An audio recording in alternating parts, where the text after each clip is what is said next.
L'histoire commence alors que nous voyons un garçon faisant une fixette particulière des poupées Ina. Il est tombé amoureux de ces poupées et son grand-père lui dit qu'il les a fabriquées avec l'aide de ses collègues. À partir de ce jour, le jeune garçon nommé Wakana se mit à la fabrication de poupées Ina et cela le rendait très heureux. Un jour, son ami se déchaîne sur lui en lui disant qu'il le dégoûte car un homme n'est pas censé aimer une poupée. Soudain, une alarme sonne et le garçon se réveille et c'est ainsi que nous apprenons que c'était un rêve. Juste après son réveil, il contemple l'une de ses inventions, ce qui le rend heureux. Il descend ensuite l'escalier et va saluer son grand-père avec lequel il vit avant d'aller faire sa prière matinale. Son grand-père le réprimande pour passer trop de temps à créer des poupées et qu'il ne dort pas assez. Pour sa défense, il dit qu'il avait commencé une nouvelle poupée et son enthousiasme l'a poussé à rester debout tard la nuit. Malgré tous ses efforts, il reconnaît qu'il n'arrive pas encore à la cheville de son grand-père qui est dans le domaine depuis 48 ans. Alors il le rassure car il a encore du temps devant lui. Il lui demande s'il a réussi à se faire des amis à l'école, et cette question l'a surpris. Son papy sait qu'il a toujours été introverti donc il voulait savoir si sa situation avait un peu évolué. Il ment à son papy disant qu'il en a plein mais c'est qu'il n'arrive pas à se voir à cause de leur emploi du temps chargé, ce qui rassure son grand-père. Après son petit déjeuner, il se dirige vers l'école tout en marchant seul. Elle commence à ranger et Gojo lui demande ce qu'elle fait ici. Une fois en classe, les autres élèves discutent entre eux mais Wakana n'a aucun ami alors il reste seul. Il trouve que ce n'est pas important d'avoir des amis car son seul rêve est de devenir fabricant de poupées Ina. Donc il n'a pas le temps à accorder aux autres alors qu'il peut s'entraîner et admirer ses poupées. Il trouve cela triste mais il ne peut rien faire face à cette situation. En écoutant ses camarades de classe, il se rend compte qu'ils sont de différents mondes. Pour éviter de créer un malaise et de troubler l'harmonie, il décide de ne pas s'imposer. Alors qu'il est perdu dans ses pensées, soudain, une fille fait un saut en arrière et se cogne la tête contre le bureau de Gojo. Alors que ses amis s'inquiètent pour lui, elle dit qu'elle n'a rien de grave. Elle se tourne alors vers Gojo et lui demande s'il va bien et il confirme par oui. Elle remarque de l'encre sur son bras et commence à lui caresser le bras pensant que c'est une coupure, ce qui fait rougir notre gars. Il retire son bras et dit que ce n'est rien de grave, ce qui réjouit la fille qui part avec ses amis. Cet échange était une surprise pour Gojo qui ne s'attendait pas à cela. La fille se nomme Kitagawa Marine et Gojo fait remarquer qu'ils ne sont pas du même monde car elle est une fille joyeuse et qu'elle a plein d'amis. L'une de ses amies raconte comment Kitagawa a fait balader un gars qui essayait de la draguer mais qui a fini par se moquer d'elle car elle est une fan d'anime. Une autre de ses amies lui dit qu'elle aurait dû donner une autre chance au gars étant donné qu'il est mignon. Kitagawa se moque de sa beauté car elle n'aime pas les gars qui ont ce caractère. Elle ne trouve pas normal qu'un gars critique ce qu'elle met sur son sac du moment qu'elle lui plaît. Elle a trouvé que le gars est trop prétentieux et c'est déplaisant de se moquer du goût des autres. Gojo trouve que la façon de vivre de Kitagawa doit être très agréable. Après les cours, Gojo est de service de ménage de la classe alors que ses camarades lui demandent de s'occuper de leur ménage à leur place et il accepte. Cette situation ne lui convient pas mais pour éviter de le mettre mal à l'aise, il accepte leur demande. Alors qu'il se presse pour vite finir et rentrer, Kitagawa entre dans la salle, ce qui le surprend. Elle commence à ranger et Gojo lui demande ce qu'elle fait ici. Elle dit qu'elle est de corvée, ce soir mais qu'elle a dû faire un détour par les toilettes d'abord. Elle demande après les autres mais Gojo dit qu'ils sont partis à leur boulot mais Kitagawa lui dit qu'ils lui ont simplement refilé le sale boulot. Elle lui demande si cela ne le gêne pas et il confirme. Alors Kitagawa lui demande pourquoi il fait cela. Il dit qu'il compte sur lui mais Marine lui dit que ce n'est pas le cas car ils le prennent seulement pour leur larbin. Elle l'encourage à rester fidèle à ses émotions et à s'exprimer sincèrement sans craindre le jugement ou la critique. Cette interaction avec Kitagawa est un moment crucial pour Gojo. Cela remet en question son manque de confiance en lui et le pousse à réévaluer sa perspective en l'encourageant à embrasser son vrai moi. Kitagawa inspire Gojo à se libérer de son isolement auto-imposé et à surmonter ses insécurités. Elle l'aide à comprendre la valeur de l'authenticité et l'importance d'embrasser ses passions, quelles que soient les opinions externes ou les normes sociétales. Grâce à cette interaction, les paroles d'encouragement et de pouvoir de Kitagawa, Gojo trouve la confiance nécessaire pour partager son talent et son amour des poupées Ina avec les autres. Pendant cette période introspective, Gojo rencontre un problème avec sa machine à coudre, incitant son grand-père à suggérer d'en acheter une nouvelle. En attendant l'arrivée de la nouvelle machine, Gojo décide d'utiliser la machine à coudre disponible dans la salle de couture de son école. Gojo est surpris que la salle soit vide et il est très content de pouvoir confectionner un nouvel accoutrement pour sa poupée. Alors qu'il lui parle, soudain, Kitagawa entre dans la salle, ce qui engendre une atmosphère pesante. Choqué de la voir, Gojo laisse tomber par erreur sa poupée mais il fait un plongeon pour la rattraper. Alors qu'il est au sol, Kitagawa le fixe, ce qui le pousse à penser qu'elle va se moquer de lui. Cependant, au lieu de le ridiculiser ou de le rabaisser, elle exprime une véritable admiration pour ses compétences en couture. Cette manifestation inattendue de soutien de la part de Kitagawa laisse Gojo agréablement surpris. À ce moment-là, Kitagawa dévoile également un costume de cosplay qu'elle a créé avec diligence, inspiré par un personnage d'un jeu vidéo. Malheureusement, Gojo fait involontairement un commentaire critique sur le costume de cosplay de Kitagawa, ce qui la bouleverse profondément. Le commentaire, bien qu'involontaire, provoque du chagrin et des sentiments blessés. Il sert de rappel que même avec de bonnes intentions, des paroles imprudentes peuvent profondément et négativement affecter les autres. Ce retournement de situation met en lumière la complexité des interactions humaines et l'importance d'une communication réfléchie. Alors que Kitagawa avait encouragé et soutenu la passion de Gojo pour les poupées Ina, la critique involontaire de Gojo envers son costume de cosplay met en évidence sa vulnérabilité et son potentiel de croissance dans la compréhension et l'empathie envers les autres. C'est une leçon pour Gojo d'être conscient de l'impact que ses paroles peuvent avoir sur les autres, en particulier en ce qui concerne leurs expressions créatives et leurs efforts. Cependant, malgré la critique involontaire et la brève tension qui en découle, Kitagawa fait un pas courageux en avant. Elle demande à Gojo s'il serait prêt à créer un costume similaire pour elle, partageant à quel point le personnage de Shizukuro lui est profondément significatif. Kitagawa exprime sa confiance dans les compétences de Gojo et sa capacité à donner vie à sa vision de cosplay. Bien que Gojo n'ait jamais confectionné de vêtements pour de vraies personnes auparavant, il est touché par la demande de Kitagawa et par l'importance qu'elle revêt pour elle. Reconnaissant l'opportunité de sortir de sa zone de confort et de faire un impact positif dans la vie de Kitagawa, il accepte de l'aider et lui assure qu'il donnera le meilleur de lui-même. La décision de Gojo d'accepter ce défi inhabituel apporte un sentiment de joie et d'appréciation à Kitagawa. Elle est reconnaissante de sa volonté de la soutenir et est excitée à l'idée de voir son rêve de cosplay devenir réalité avec l'aide de Gojo. Ce moment met en lumière le pouvoir de la compréhension mutuelle, de l'empathie et de la volonté de prendre des risques. Malgré le manque d'expérience initiale de Gojo dans la confection de vêtements pour les gens, son désir sincère d'aider Kitagawa résonne avec elle, créant un lien de confiance et de collaboration. Cela met également en évidence la nature transformative de sortir de sa zone de confort alors que Gojo saisit l'occasion d'élargir ses compétences et de contribuer au bonheur de quelqu'un d'autre. Kitagawa se confie à Gojo à propos de son aspiration à se déguiser en Shizuku, un personnage féminin du jeu vidéo, Sexy Miracle Life 2, qui est classé comme un jeu érotique. Cette révélation laisse initialement Gojo perplexe et incertain quant à la manière de réagir. Cependant, Kitagawa explique ensuite sa conviction selon laquelle le genre ne devrait pas dicter la capacité de chacun à apprécier des activités et des hobbies. Elle souligne que n'importe qui, indépendamment des attentes ou des normes sociétales, peut apprécier et s'engager dans quelque chose qu'il trouve agréable. Finalement, Gojo commence à être d'accord avec la perspective de Kitagawa. Dans la foulée de leur conversation, Kitagawa offre à Gojo un manuel d'instructions sur la création de costumes de cosplay. En voyant le livre, Gojo se demande comment Kitagawa a pu rater son cosplay malgré toutes les instructions du livre. Après cela, Kitagawa remercie Gojo d'avoir accepté de l'aider. Le soir à la maison, le papy de Gojo l'informe de laisser la boutique fermée le lendemain et après son départ, Gojo pense qu'il a passé une journée pleine de surprises.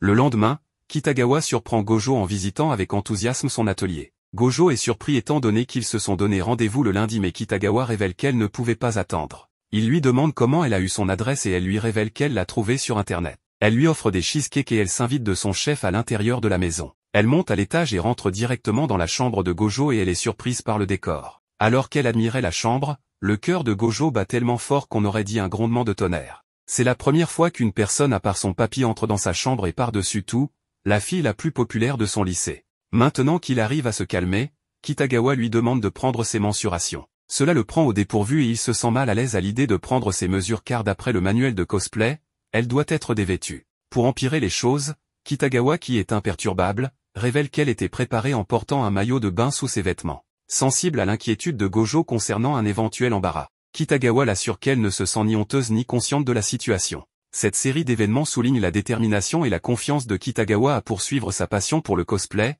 quelles que soient les critiques ou les jugements potentiels. Cela remet en question les normes et attentes sociales, mettant en avant l'importance d'embrasser ses intérêts personnels sans honte ni inhibition. Gojo, initialement incertain, commence à reconnaître la force et l'authenticité dans le point de vue de Kitagawa, et finit par s'aligner sur sa perspective. Cette rencontre favorise une compréhension et une acceptation mutuelle plus profonde entre les deux personnages, ouvrant la voie à un partenariat collaboratif et solidaire pour donner vie à la vision de cosplay de Kitagawa. Malgré son malaise initial, Gojo se concentre sur la prise de mesures professionnelles pour Kitagawa, bien qu'il soit quelque peu troublé. Son courage est mis à l'épreuve lorsqu'il rencontre des difficultés pour mesurer avec précision son buste et son entrejambe. Mais il persévère et parvient finalement à obtenir toutes les mesures nécessaires pour poursuivre la création du costume de cosplay. Conscient de l'importance des références visuelles, Gojo demande à Kitagawa si elle dispose d'images ou d'illustrations représentant Shizuku qu'il pourrait utiliser comme référence.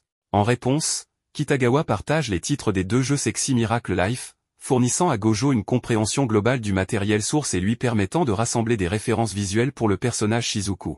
En fournissant à Gojo les titres des jeux Sexy Miracle Life, Kitagawa lui fournit les ressources nécessaires pour se familiariser avec l'apparence et les caractéristiques de Shizuku, garantissant que le costume de cosplay final sera fidèle au matériel source. Dans l'ensemble, cet échange illustre le partenariat croissant et la collaboration entre Gojo et Kitagawa alors qu'ils travaillent ensemble pour donner vie à la vision de cosplay de Kitagawa. Cela souligne également l'importance d'une communication claire et d'une préparation approfondie dans le processus créatif, permettant à Gojo de produire un costume qui représente avec précision Shizuku des jeux Sexy Miracle Life. Plus tard dans la nuit, Gojo se lance dans la lecture des jeux Sexy Miracle Life comme moyen de mener des recherches pour le costume de cosplay qu'il crée pour Kitagawa. Cependant, cette décision déçoit son grand-père, qui exprime son mécontentement face à l'immersion de Gojo dans les jeux. Gojo cherche à approfondir sa compréhension des personnages, de leur design visuel et de leur représentation globale dans le récit des jeux. Il considère cette recherche comme un moyen de garantir l'exactitude et l'authenticité dans sa création de cosplay.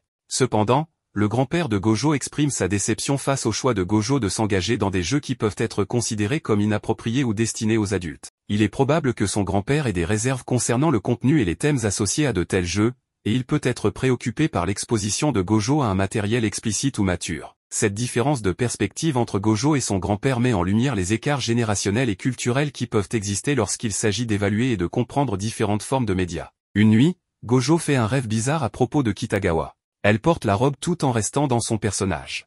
Kitagawa l'appelle maître et lui demande de regarder ses parties intimes. Le lendemain matin à l'école, il se demande comment il est censé l'affronter après ce rêve honteux. Dès qu'il voit Kitagawa, il s'excuse, même s'il ne lui dit pas de quoi il s'agit, laissant Kitagawa confuse. Quelques étudiants voient les deux discuter et commencent à chuchoter entre eux, se demandant s'ils sortent ensemble ou non. Il conclut alors qu'il n'y a aucun moyen qu'elle sorte avec lui. Les chuchotements affectent Gojo, qui commence à éviter Kitagawa. Chaque fois qu'elle essaie de l'approcher, il s'enfuit. Ce jour-là après l'école, quand Kitagawa prend finalement Gojo par surprise, elle l'invitait à faire du shopping avec elle. Il remarque que certains étudiants les voient ensemble, il décline donc poliment son invitation.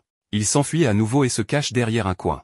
Mais elle l'attrape rapidement et lui dit de s'exprimer s'il a un problème avec elle. Finalement, Gojo admet que les gens penseront qu'ils se connaissent s'ils les voient parler ensemble, donc il vaut mieux qu'ils ne se fassent pas voir ensemble. Kitagawa n'a pas de problème avec ça, et insiste sur le fait qu'ils sont déjà amis. Il mentionne que certains élèves spéculent sur le fait qu'ils sortent ensemble, et en retour, Kitagawa le taquine en demandant « Alors, pourquoi ne sortirions-nous pas ensemble ?»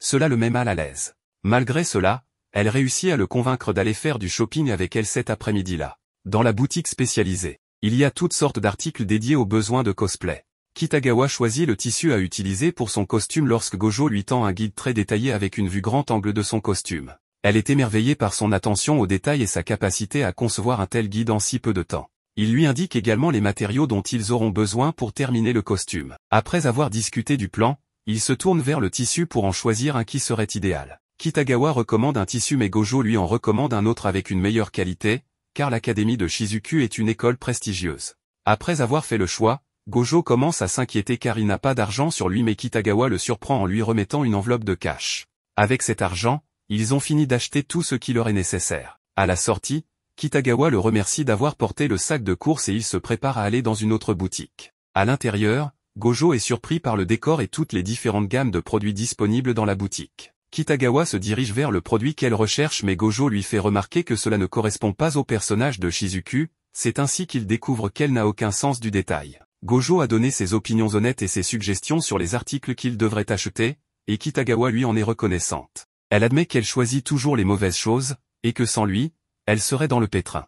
Il ne leur reste plus qu'à acheter des jarretières et des bas.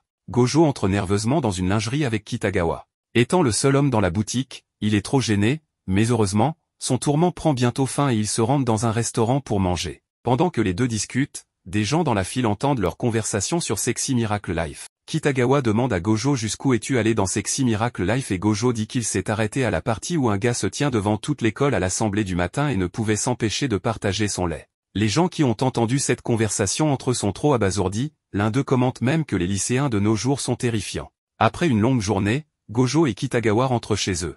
Elle lui montre des photos de cosplayers, les admirant et disant qu'ils sont très beaux. Remarquant son silence, elle lui demande s'il ne les trouve pas beaux, et il dit que ce n'est pas ça. Gojo explique qu'il est fils unique, et que la première fois qu'il a vu une poupée Ina, c'était chez son grand-père. Quand il en a vu une, il n'arrivait pas à croire qu'une chose aussi belle existait dans le monde. Il en était tellement ému. Cela lui a fait réaliser que le mot beau existait pour des choses comme ça. Depuis lors, beau est associé à des choses très spéciales pour lui, donc il ne peut pas dire le mot à moins de le ressentir absolument du fond du cœur. Kitagawa respecte cela et lui dit qu'il est important d'avoir des choses sur lesquelles on refuse de faire des compromis. Il continue à marcher vers la maison, et Gojo insiste pour payer sa part des ramens qu'ils ont eu plus tôt. Elle lui dit que ce n'est pas la peine. Elle est juste vraiment heureuse car ce n'est pas souvent que quelqu'un joue à un jeu qu'elle recommande. Et là, Gojo se retrouve avec cette fille brillante et joyeuse qui vit dans un monde différent du sien. À cause de son amour pour les poupées Ina, il s'est tellement acharné à garder son monde petit, mais maintenant, c'est à cause de ce même amour, de cette même passion que Gojo a trouvé quelqu'un qu'il peut appeler son ami, quelqu'un qu'il accepte tel qu'il est. Maintenant, debout dans le train, il pense qu'il a juste 2 semaines pour terminer ce travail. Pour faire les costumes de ses poupées Ina, cela prend plus d'1 semaine. S'il doit en faire un autre pour quelqu'un d'autre, cela prendra encore plus de temps, et c'est sa première fois à le faire, donc il ne sait même pas si tout cela est possible en 2 semaines. Il commence à s'inquiéter beaucoup et, dans son esprit, se dit que s'il n'arrive pas à terminer la robe à temps, Kitagawa sera très déçu et lui aussi. En sortant de ses pensées, il se dit que dès qu'il arrivera à la maison, il commencera par créer un patron et commencera à découper le tissu, et il se demande combien de temps cela prendra, probablement 2 ou 3 jours. Puis il réalise qu'il n'a plus beaucoup de temps pour faire la robe. La situation devient critique et tout le monde dans le train le regarde. Ensuite, nous voyons qu'il arrive à la maison et son grand-père lui dit qu'il est rentré tard. Il s'excuse et dit qu'il a oublié de prévenir qu'il était allé faire du shopping avec un ami. Son grand-père est heureux qu'il passe du temps avec ses amis. Mais les sacs de shopping tombent et des bas tombent de l'un d'eux. En voyant cela, son grand-père fait un mauvais pas et tombe puis se blesse, alors il l'emmène à l'hôpital. Heureusement, son grand-père n'est pas gravement blessé. Ensuite, une cousine arrive à l'hôpital et demande à grand-père de venir avec elle car le médecin lui a conseillé de rester alité pendant 2 semaines. Le grand-père accepte et dit à l'enfant de ramener quelques vêtements de la maison pour lui. Le lendemain, à l'école, il raconte tout cela à Kitagawa, qui lui dit de ne pas hésiter à demander de l'aide si besoin et ils échangent leur numéro de téléphone. Cela fait 2 jours qu'il n'a pas travaillé sur la robe, et aujourd'hui, il doit absolument commencer. Il lit un avis sur le tableau de l'école qui annonce que les examens de fin de trimestre commencent la semaine prochaine. Cela l'inquiète encore plus car il doit trouver du temps pour étudier et aussi pour faire la robe de Kitagawa. La situation devient vraiment critique pour Gojo. Dans la scène suivante, nous le voyons dans son magasin lorsqu'il reçoit un appel d'un client. Ce client souhaite visiter le magasin le lendemain, car son ami, qui adore les poupées Ina, est venu de France et repartira bientôt. Malgré le fait que le magasin sera fermé jusqu'à samedi, Gojo accepte de le recevoir le lendemain. Complètement submergé, Gojo ne sait plus comment gérer toutes ses responsabilités simultanément. Pourtant, nous voyons qu'il parvient à étudier et à se rendre chez son cousin.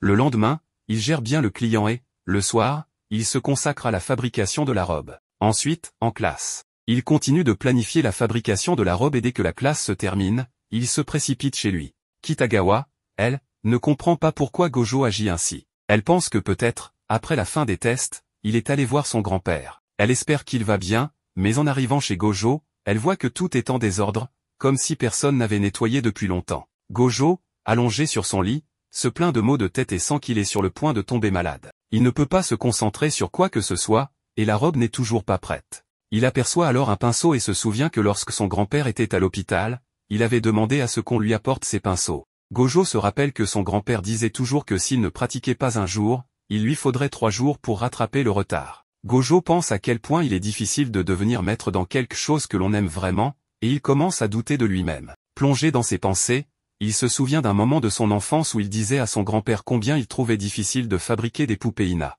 Son grand-père lui avait répondu en riant que bien sûr, c'était difficile, mais voir le sourire sur le visage des clients le motivait toujours. Il lui montrait des photos de clients heureux, notamment de petits-enfants souriant avec leurs poupées Ina. En se rappelant cela, Gojo pense à Kitagawa et à combien elle est excitée par ce cosplay. Il se souvient de son sourire et du temps passé avec elle. Cela le motive à se lever de son lit et à commencer à travailler sur la robe. Le lendemain matin, Kitagawa reçoit un message de Gojo sur son téléphone disant « C'est fini ». Kitagawa se rend chez Gojo et, en voyant son costume, elle est d'abord choquée. Gojo lui explique que cela a été très difficile à fabriquer. Mais il est content de l'avoir terminé à temps pour qu'elle puisse aller à son événement de cosplay. Kitagawa, surprise, lui répond « Est-ce que tu pensais vraiment que je devais y aller pour l'événement d'aujourd'hui ? J'attendais juste que tu finisses ton costume pour aller à un événement quand tu serais prêt. » Gojo est surpris, mais Kitagawa se met à pleurer, réalisant qu'elle aurait dû être plus claire avec lui. Elle s'excuse pour ne pas lui avoir dit plus tôt, ajoutant qu'elle pensait qu'il passait du temps avec son grand-père après l'école, mais qu'il avait fait tant d'efforts pour elle. Gojo lui dit que c'est sa faute de ne pas en avoir discuté avec elle auparavant, mais Kitagawa continue de pleurer et de s'excuser. Ne sachant comment la calmer, il lui propose d'essayer la robe pour qu'il puisse voir comment elle lui va et pour qu'elle puisse voir à quoi elle ressemblera avec sa perruque et son maquillage. Il lui explique qu'il a fait tout cela pour la rendre heureuse et lui demande si elle l'est. Kitagawa sourit à travers ses larmes et le remercie. Elle lui dit qu'elle est vraiment très heureuse. Gojo lui demande alors si elle ne veut pas ressembler à Shizuku, et commence à l'aider à se coiffer. Il lui explique quel rouge à lèvres et quel fard à paupières utiliser pour compléter le look. Gojo lui dit qu'elle aura besoin de fossiles et Kitagawa dit qu'elle n'en a pas mais Gojo la rassure disant qu'il en a en réserve. Kitagawa, surprise, lui demande s'il a une petite amie puisqu'il semble si bien connaître le maquillage. Gojo répond en paniquant qu'il n'a pas de petite amie, mais qu'il utilise ses produits pour fabriquer des poupées Ina. Il lui montre une de ses poupées, qui a des lèvres brillantes et un joli blush, et dit qu'il espère un jour pouvoir créer des poupées aussi belles. Kitagawa, touché par ces paroles, lui dit qu'il y arrivera certainement un jour, ce qui rend Gojo très heureux. Ils continuent de sourire ensemble, et Kitagawa réalise qu'elle n'a jamais vu Gojo aussi heureux auparavant. Gojo continue de l'aider avec son maquillage, et il réussit à la faire ressembler exactement à Shizuku.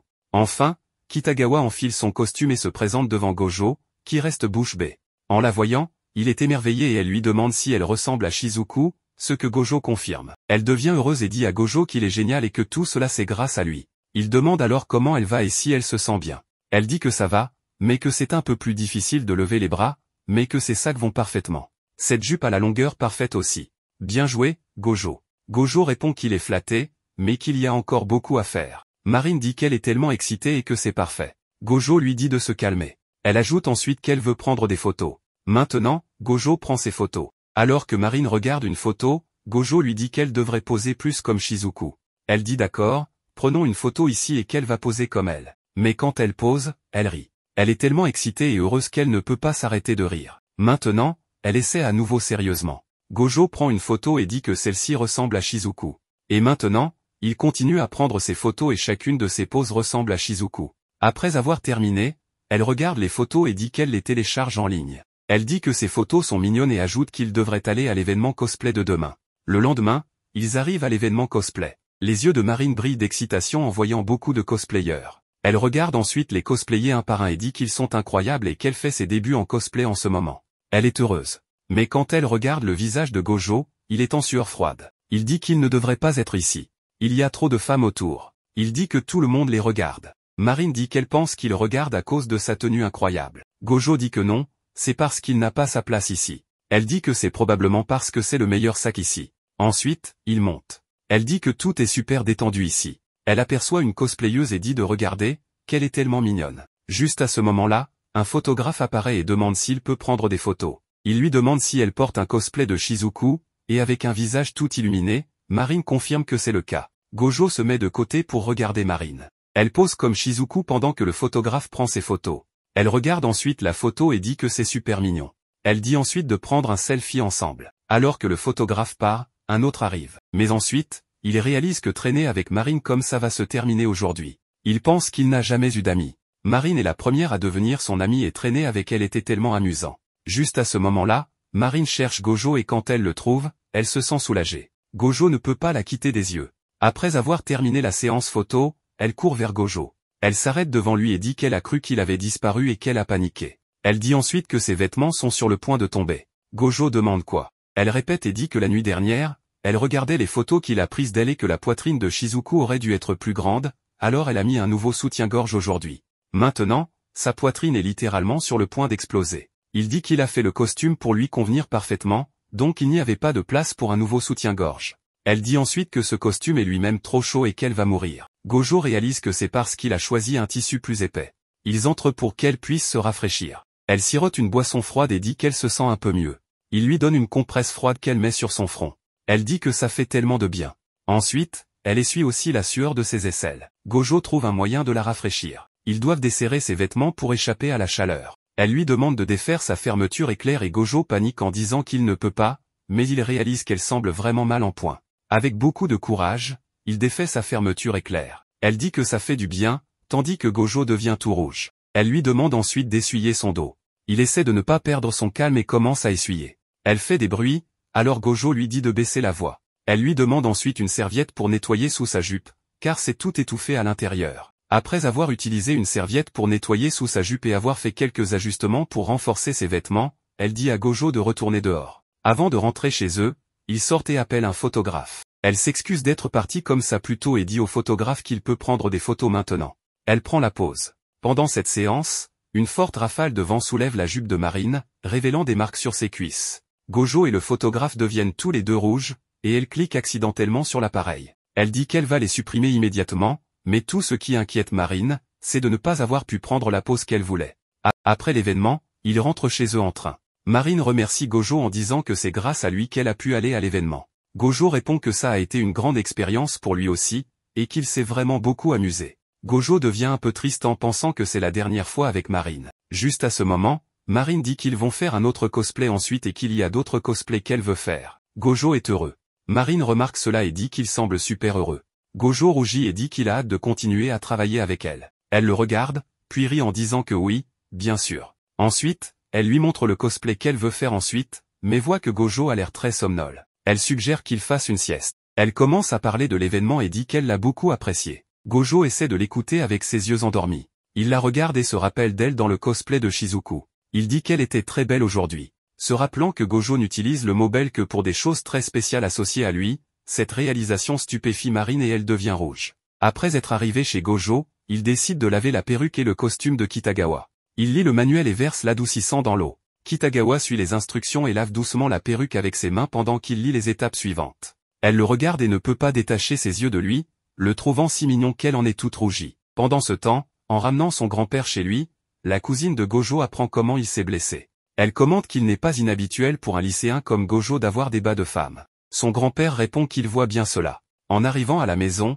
il voit Gojo tenant un costume de femme et l'apparition soudaine de Kitagawa le choque, ce qui le fait se cogner le dos contre la porte. Gojo applique alors des patchs chauffants sur son grand-père pour soulager la douleur. Le grand-père regarde Gojo qui lui dit qu'ils n'ont rien fait d'inapproprié. Le grand-père voit bien cela. En regardant de plus près le costume, il dit que c'est impressionnant. Gojo répond qu'il a encore beaucoup de travail à faire. Il commence à expliquer à son grand-père ses défauts et les domaines dans lesquels il doit s'améliorer. Pendant ce temps, Kitagawa fixe Gojo et pense qu'elle est complètement folle de Gojo. Elle est confuse, ne sachant pas si elle l'aime, au point d'en être amoureuse. Tandis qu'elle réfléchit à comment gérer cette situation, son estomac gargouille, attirant l'attention. Gojo remarque qu'elle a faim. Kitagawa rougit et souhaite disparaître de honte. Il lui propose de rester dîner avec eux. Plus tard, ils s'assoient ensemble pour dîner. Kitagawa prend une bouchée et dit que c'est délicieux. Elle ajoute que c'est incroyable, qu'il sait même cuisiner. Gojo répond que, depuis que ses parents sont partis, il fait toute la cuisine. Kitagawa dit que, comme elle, sa mère est morte de maladie et son père est en déplacement pour le travail, donc elle vit seule. Le grand-père demande si elle mange correctement. Elle montre une photo en disant qu'elle achète surtout des plats dans les magasins de proximité car elle travaille à temps partiel et n'a pas beaucoup de temps pour cuisiner. Ils sont choqués par l'alimentation peu saine qu'elle a. Le grand-père lui demande si elle est sûre que son corps tient le coup. Elle montre une photo de yaourt et de lait du magasin en disant qu'elle en consomme tous les jours, donc ça va. Le grand-père lui dit de venir dîner chez eux à partir de maintenant. Après le dîner, Gojo l'accompagne à la gare. Elle le remercie pour le délicieux repas et dit qu'elle a apprécié discuter avec son grand-père. En arrivant à la gare, elle l'appelle par son nom mais ne peut pas détacher ses yeux de lui. Elle lui dit à demain et s'enfuit en agitant la main. Dans le train, elle se rappelle Gojo expliquant à son grand-père qu'ils n'ont rien fait d'inapproprié et se demande ce qu'ils auraient fait si cela avait été le cas et si elle lui disait ce qu'elle ressent pour lui. Un jour de pluie, on voit une fille courir tandis que le grand-père marche vers la porte en se demandant pourquoi il doit pleuvoir quand il décide de sortir. Il voit la fille prendre refuge devant leur boutique. Il va ouvrir la porte et l'appelle pour savoir si elle va bien. Plus tard, Gojo revient de l'école et son grand-père lui dit qu'il sort et qu'une amie l'attend. En partant, Gojo se demande qui son grand-père a laissé entrer dans la maison, pensant qu'il n'a que Kitagawa comme ami. Il craint que ce soit un cambrioleur ou un escroc. Il confronte alors la visiteuse dans la salle de bain et l'attrape. Il est confus car la fille s'apprêtait à lui crier dessus mais glisse en arrière. Il se rappelle avoir dit à son grand-père que le visage des poupées Ina était doux et soyeux, tout comme la fille devant lui maintenant. La fille est totalement choquée et rouge de confusion. Ensuite, ils s'assoient tous les deux dans une pièce dans une situation embarrassante. Pour rompre la glace, il lui demande ce qui l'amène ici. Elle répond qu'elle est là pour le costume. Il pense qu'elle veut voir comment sont fabriquées les poupées Ina. Il lui demande alors son nom et son école pour l'inscription. Elle répond qu'elle s'appelle Sajuna Inui et qu'elle est en 2e année de lycée. Gojo est stupéfait de découvrir qu'elle est plus âgée que lui. Il décide alors de lui faire visiter l'atelier, pensant qu'elle veut voir les tenues des poupées Ina. Cela le rend heureux de voir des gens s'intéresser aux poupées. Elle demande pourquoi les poupées sont sans tête, et Gojo explique que les têtes sont gardées séparément et assemblées plus tard. Elle admire ensuite le kimono d'une autre poupée et loue leur beauté. Gojo dit qu'elles sont toutes belles et lui montre d'autres poupées, mais la fille le saisit et demande pourquoi il regarde des poupées. Elle lui montre le cosplay de Kitagawa et lui demande si c'est lui qui l'a fait, puis elle lui demande de lui en faire un. Il répond qu'il ne fait pas ça pour des commandes commerciales, alors elle le fait chanter en disant que plus tôt, dans la salle de bain, il l'a vu, et que s'il ne fait pas le costume, elle le dénoncera comme voyeur, ce qui le ferait arrêter. Gojo est totalement choqué et effrayé. Elle lui dit alors qu'il va lui faire une tenue de Juju. Il se souvient que Juju est la cosplayeuse que Kitagawa admire le plus. Il se rappelle qu'ils avaient parlé de Juju, qui semble être une écolière mais qui est en réalité lycéenne. Il demande pourquoi elle est là. Elle répond qu'elle a vu les photos de Kitagawa, les a téléchargées et a découvert qu'elle allait à un événement cosplay, alors elle y est allée déguisée. Ayant découvert que Gojo avait fait le costume, elle l'a suivi chez lui. Gojo pense que ses filles sont tenaces. À ce moment-là, Kitagawa lui envoie un message disant qu'elle arrive. En arrivant chez lui, Kitagawa est totalement choqué de voir Juju là. Kitagawa s'approche immédiatement de Juju et la bombarde de questions et de compliments. Gojo lui dit que Juju a vu ses photos et est venu. En entendant cela, Kitagawa explose de joie. Elle se rapproche de Juju en montrant son bonheur, mais Juju dit qu'elle s'intéresse au costume que Gojo a fait, pas à elle. Ils s'assoient ensemble, et Juju demande à Gojo de faire la tenue de Shion en version Black Lily pour elle. Elle explique que c'est un anime sur la princesse Shion qui réalise que sa sœur aînée, Néon, est en réalité son ennemi qui veut tout détruire. Cela brise le cœur de la princesse Shion, qui débloque ses pouvoirs cachés pour combattre sa sœur. Leur rivalité est très populaire parmi les fans de cet anime. Gojo dit que le cœur de Shion semble être profondément brisé, et Kitagawa acquiesce. Elle commence à expliquer les relations compliquées des personnages de la série, et Gojo est complètement perdu. Ensuite, Juju dit qu'elle veut une tenue parfaitement ajustée de Shion. Elle aime tellement le personnage qu'elle a même un porte-clés à son effigie. Kitagawa dit qu'elle aimerait aussi faire le cosplay de ce personnage alors Juju lui demande pourquoi elle ne le fait pas. Kitagawa répond qu'elle est trop grande par rapport au personnage et ne veut pas en ruiner l'image. Juju s'écrie qu'elle dit l'évidence. Intérieurement, elle pense que Kitagawa n'était pas sérieuse à propos du cosplay, mais en réalité, elle l'adore en tant que cosplayeuse. Elle s'excuse ensuite auprès de Kitagawa, qui ne comprend pas pourquoi exactement. Ensuite, Juju demande à Gojo ses coordonnées en précisant qu'elle veut parler du costume et sait que lui et Kitagawa sortent ensemble. Gojo panique et rougit en disant qu'ils ne sortent pas ensemble. Il essaie de garder son calme mais n'y arrive pas, tandis que Kitagawa semble super heureuse d'entendre cela. Kitagawa dit alors à Juju qu'elle aimerait faire le cosplay de Néon et lui demande de faire Shion avec elle, mais Juju refuse catégoriquement, ce qui fait éclater Kitagawa de rire. Marine essaie maintenant de la convaincre de faire du cosplay avec elle, mais elle répond que cela n'arrivera pas et qu'elle n'a pas l'intention de travailler avec d'autres cosplayers, en plus de louer un studio cette fois-ci. Marine imagine avec excitation la séance photo de Juju lorsqu'elle entend le mot studio. Elle lui dit qu'elle veut voir et demande si cela la dérange si elle vient avec elle, proposant de partager les frais du studio. Juju répond que les frais du studio sont chers. Gojo propose de partager les frais également, ce qui fait réfléchir Juju qui se dit que si elle partage les frais, elle pourra dépenser le reste pour le costume. Marine s'excuse de l'avoir dérangée et lui dit d'ignorer ce qu'elle a dit, mais Juju finit par accepter en disant que si Marine insiste, elle la laissera venir avec elle. Marine saute de joie et Juju précise que ce sera seulement cette fois. Gojo dit qu'il devra regarder l'anime pour faire le costume, et Juju demande si des photos de référence suffiraient. Gojo répond que regarder l'anime l'aidera à choisir le bon tissu. Il cherche ensuite sur son téléphone comment regarder l'anime Flower Princess. Marine dit qu'elle a la collection complète qu'il peut emprunter, mais qu'il y a 126 épisodes. Gojo transpire à l'idée de regarder autant d'épisodes. Tard dans la nuit, le grand-père de Gojo examine le visage d'une poupée Ina que Gojo a dessinée. Gojo pense qu'il a mal fait parce qu'il n'a pas pratiqué assez récemment, mais son grand-père lui dit qu'il s'est vraiment amélioré, surtout après avoir fait un costume pour Marine. Surpris, Gojo demande s'il est sérieux. Son grand-père lui dit qu'il a même bien fait son maquillage, comme il peint les visages de poupées avec beaucoup de concentration, et l'encourage à continuer ainsi, car cela portera ses fruits un jour. Le lendemain, Gojo sonne à la porte et Marine ouvre en s'excusant de s'être juste réveillée. Gojo est stupéfait par l'apparence et les vêtements de Marine. Tout ce dont il se souvient, c'est que quand ils ont pris ses mesures, elle faisait 20 cm. Marine l'appelle pour le sortir de ses pensées. Elle se regarde et s'exclame qu'elle n'a pas ses lentilles de couleur. Après cela, elle revient et invite Gojo à entrer. Gojo lui donne les puddings qu'il a apportés pour elle, qu'elle va mettre dans la cuisine. Gojo est là pour prendre des DVD pour regarder l'anime, mais il est tellement nerveux car c'est la première fois qu'il va chez un ami. Marine revient et dit qu'ils devraient regarder le DVD ensemble. Gojo est nerveux, mais il finit par accepter en disant merci de l'avoir invité. Marine dit que c'est sa chambre. Il voit qu'elle est remplie de posters d'anime, ce qui le rassure et il dit que c'est définitivement sa chambre. Il commence à regarder l'anime, en particulier la scène où Néon est tellement triste que ni ses parents ni son amoureux ne l'aiment. Elle veut mourir, mais à ce moment-là, ses pouvoirs cachés se déverrouillent et Néon se transforme en Black Lily, changeant complètement de personnalité.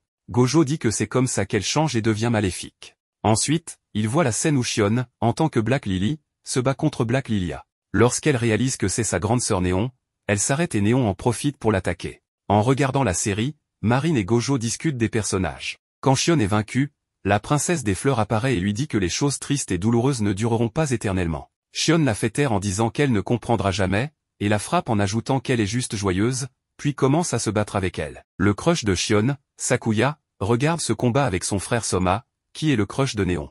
Gojo commente qu'ils sont vraiment beaux. À ce moment-là, une pensée traverse l'esprit de Marine, est-ce un rendez-vous à domicile? Elle essaie de contenir son excitation, mais lorsqu'elle le regarde, elle pense qu'elle l'aime. Elle le regarde encore une fois et se demande ce qui lui arrive, ne voulant pas que ce moment se termine. Puis, son estomac gargouille et Gojo suggère de manger quelque chose. Marine propose de préparer à manger, ce qui rend Gojo heureux au début, mais il réalise rapidement qu'elle préparera probablement un repas pas sain du tout.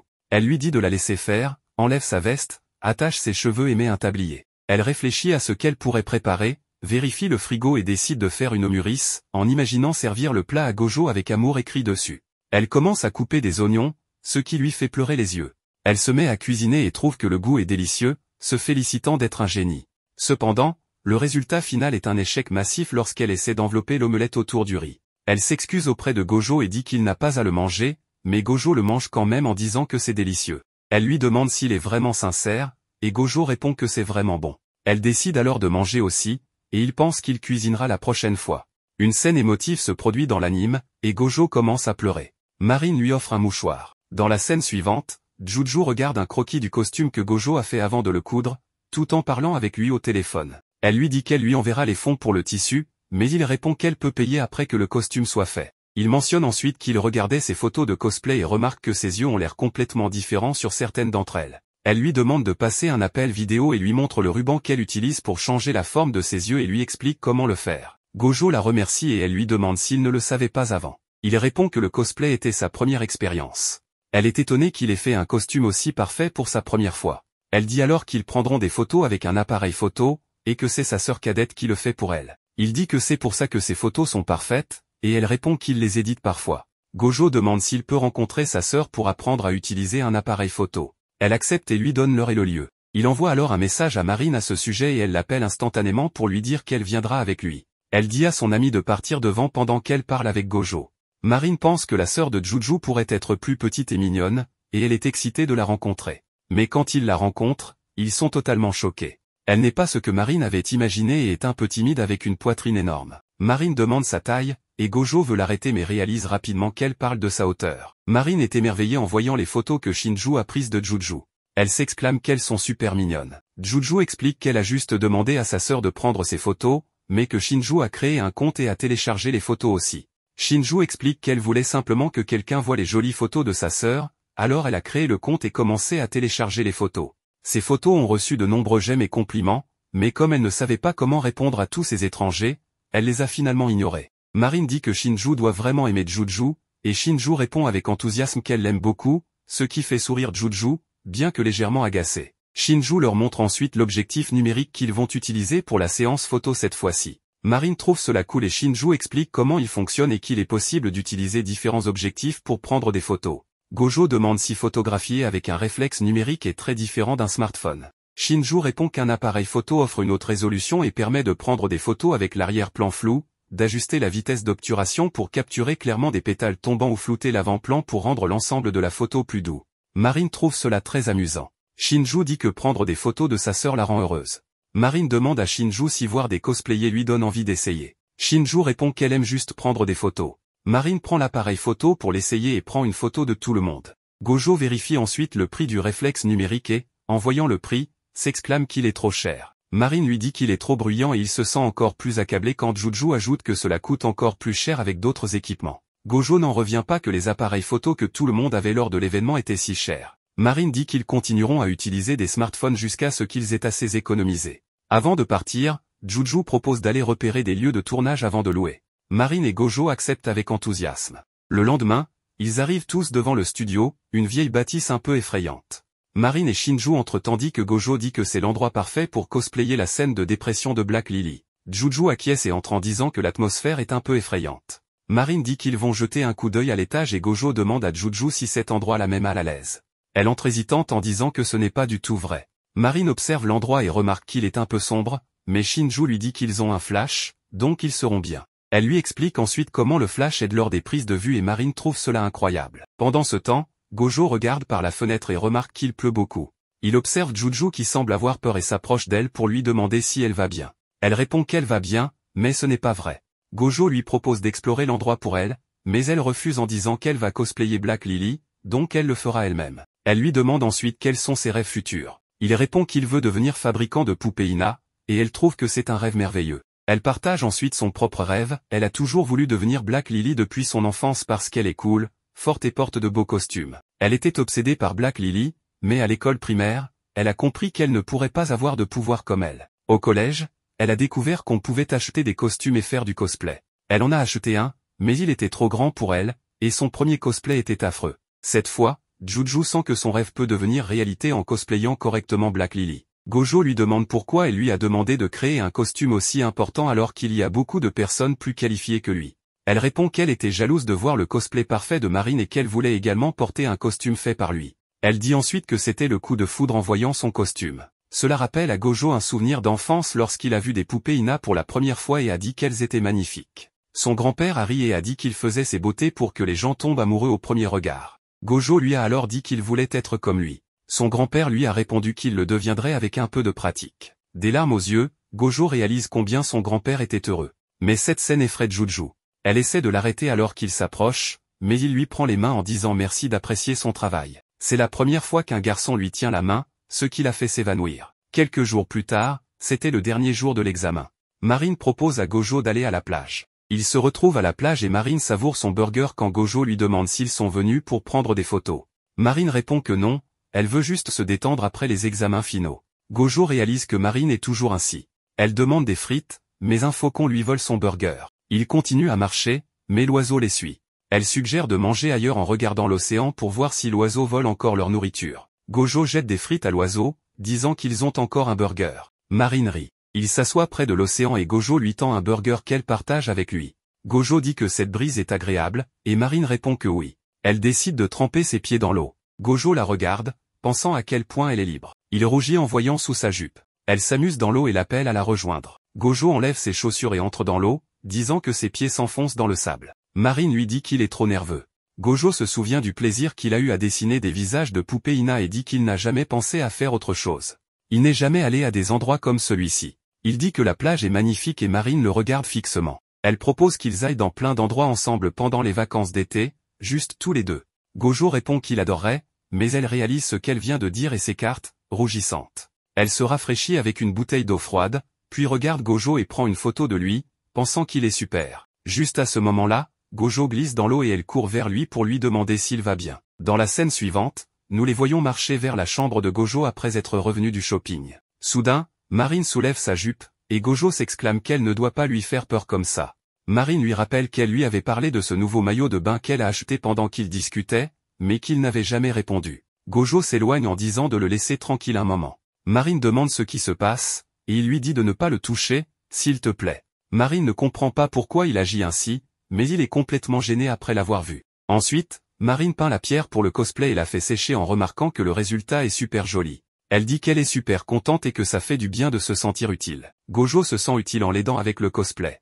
À ce moment-là, Marine commence à enlever ses vêtements en disant qu'elle veut essayer la tenue. Gojo se retourne en lui demandant de ne pas le faire devant lui, mais elle est complètement consternée quand elle réalise qu'elle porte les mauvais sous-vêtements et devient rouge de honte. Ensuite, nous voyons Marine émerveillée de voir Juju dans sa tenue, affirmant qu'elle lui va parfaitement, mais que la jupe pourrait être un peu plus bouffante. Gojo propose peut-être d'utiliser du fil de fer. Il parle ensuite beaucoup de sa tenue, et quand Gojo demande à Marine, elle ne sait pas grand-chose mais essaie de complimenter la tenue avec les seuls mots qu'elle connaît, mignonne, incroyable, super incroyable, méga incroyable. Juju lui dit qu'elle n'a pas besoin de se forcer. Maintenant, Gojo commence sa transformation en lui attachant les cheveux.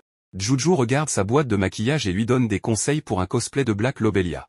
Gojo dit qu'ils peuvent utiliser ce ruban pour changer la forme des yeux, et il le place près de ses yeux. Après avoir terminé son maquillage, Gojo lui donne un miroir. Marine se regarde et demande si son visage a toujours ressemblé à celui de Black Lobelia. Juju lui répond que non, que c'est à cause du maquillage et de la perruque. Marine se sent si heureuse qu'elle commence à taper sur Gojo, mais sa joie se transforme en tristesse lorsqu'il commence à pleuvoir fortement. Juju dit que les orages soudains sont courants à cette époque de l'année. Au studio, elle regarde Marine et lui dit qu'elle adore son costume de Black Lobelia. Marine répond qu'elle l'adore aussi. Elle demande alors timidement si elles peuvent prendre une photo ensemble. Juju accepte et Marine prend un selfie. Elle la remercie ensuite pour avoir pris la photo avec elle. À ce moment-là, Gojo apparaît et elles sont choquées. Ensuite, nous voyons un flashback où Juju s'évanouit après que Gojo l'ait tenue. Plus tard, elle se sent morose car elle s'est évanouie. Elle regarde Gojo et se souvient de ce qui l'a fait s'évanouir. Marine dit alors qu'elle doit y aller parce qu'elle a du travail. Juju dit aussi qu'elle devrait partir. Avant de partir, Gojo dit qu'il doit parler de quelque chose. Ce jour-là, quand Marine a demandé si Juju voulait aussi faire du cosplay, il a pensé qu'elle avait refusé parce qu'il pourrait être difficile de le dire devant sa sœur. Mais comme elle reste silencieuse, Gojo s'en va. Elle l'arrête en disant qu'elle aimerait essayer le cosplay. Il y a un personnage qu'elle veut incarner, mais elle n'est pas aussi mignonne que sa sœur, alors elle finirait par avoir l'air bizarre et ça bouleverserait sa sœur. Gojo répond qu'à l'événement de cosplay, il a vu de nombreux cosplayers qui s'amusaient simplement à faire le cosplay qu'ils voulaient, indépendamment de leur apparence. Donc, il pense qu'elle devrait essayer le cosplay. Il est sûr que sa sœur ne la jugera jamais. En entendant cela, Shinju le remercie pour la motivation et lui dit qu'elle veut aussi faire du cosplay d'un personnage de Blaze. Gojo pense peut-être qu'elle veut faire le cosplay de la princesse Fleur, mais lorsqu'elle dit qu'elle veut faire le cosplay de Soma, il est choqué. Elle explique que, chaque fois que sa sœur est en difficulté, Somonin est toujours là pour l'aider. Il lui rappelle tellement sa sœur, mais elle n'a pas assez d'argent pour acheter un costume. Gojo réalise avec surprise que le cosplay est vraiment un passe-temps coûteux, mais il décide de l'aider et lui dit qu'il trouvera une solution. Le lendemain, Gojo dit à Shinju qu'elle peut porter son uniforme, car il a la même tenue. Shinju répond qu'elle s'en souvient. Elle essaie ensuite l'uniforme chez Gojo. Pendant qu'il attend, il se demande si l'uniforme serait trop large pour Marine. Il entre et est choqué de voir que c'est tellement serré que le bouton se casse et s'envole. Gojo remet le bouton sur la chemise et il parle de la façon dont l'uniforme va, sauf au niveau de la poitrine. Gojo réfléchit à comment faire ressortir moins sa poitrine pour lui donner une apparence masculine. Il a alors l'idée d'essayer un sarashi pour donner un look plus uniforme. Pendant que Gojo attend dehors, Shinju se bande la poitrine, mais une fois terminée, elle dit qu'elle a toujours un look féminin à cause de sa poitrine, alors que Soma a un look athlétique. Gojo cherche sur internet et trouve un platisseur de poitrine avec des crochets. Il pense que c'est cher, mais ce n'est pas du tout le cas.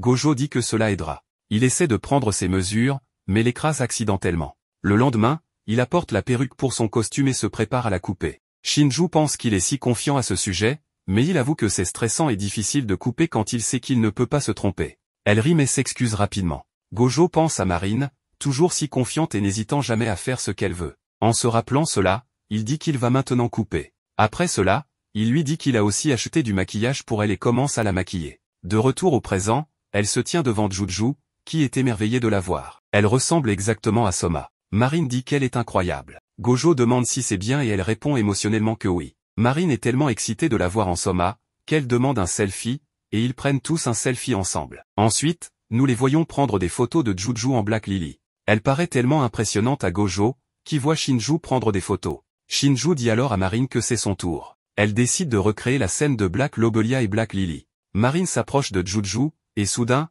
les yeux de Juju s'écarquillent en voyant Marine en Black Lobelia, elle agit exactement comme elle. Elle lui tient le visage avec un air sérieux, mais Gojo crie à Marine d'arrêter. Black Lobelia a toujours un visage triste. Cependant, Marine ne peut pas s'arrêter et sourit en disant que Juju, tu es l'incarnation de la mignonnerie que je peux supporter, puis elle s'éloigne en disant qu'elle s'amuse beaucoup. Alors que Shinju continue de prendre des photos de Marine, Juju parle avec Gojo et le remercie pour ce qu'il a fait pour Shinju. Elle lui dit qu'elle paiera pour tout ce que ça a coûté, car Shinju n'a probablement aucune idée des dépenses engagées pour ses matériaux de cosplay.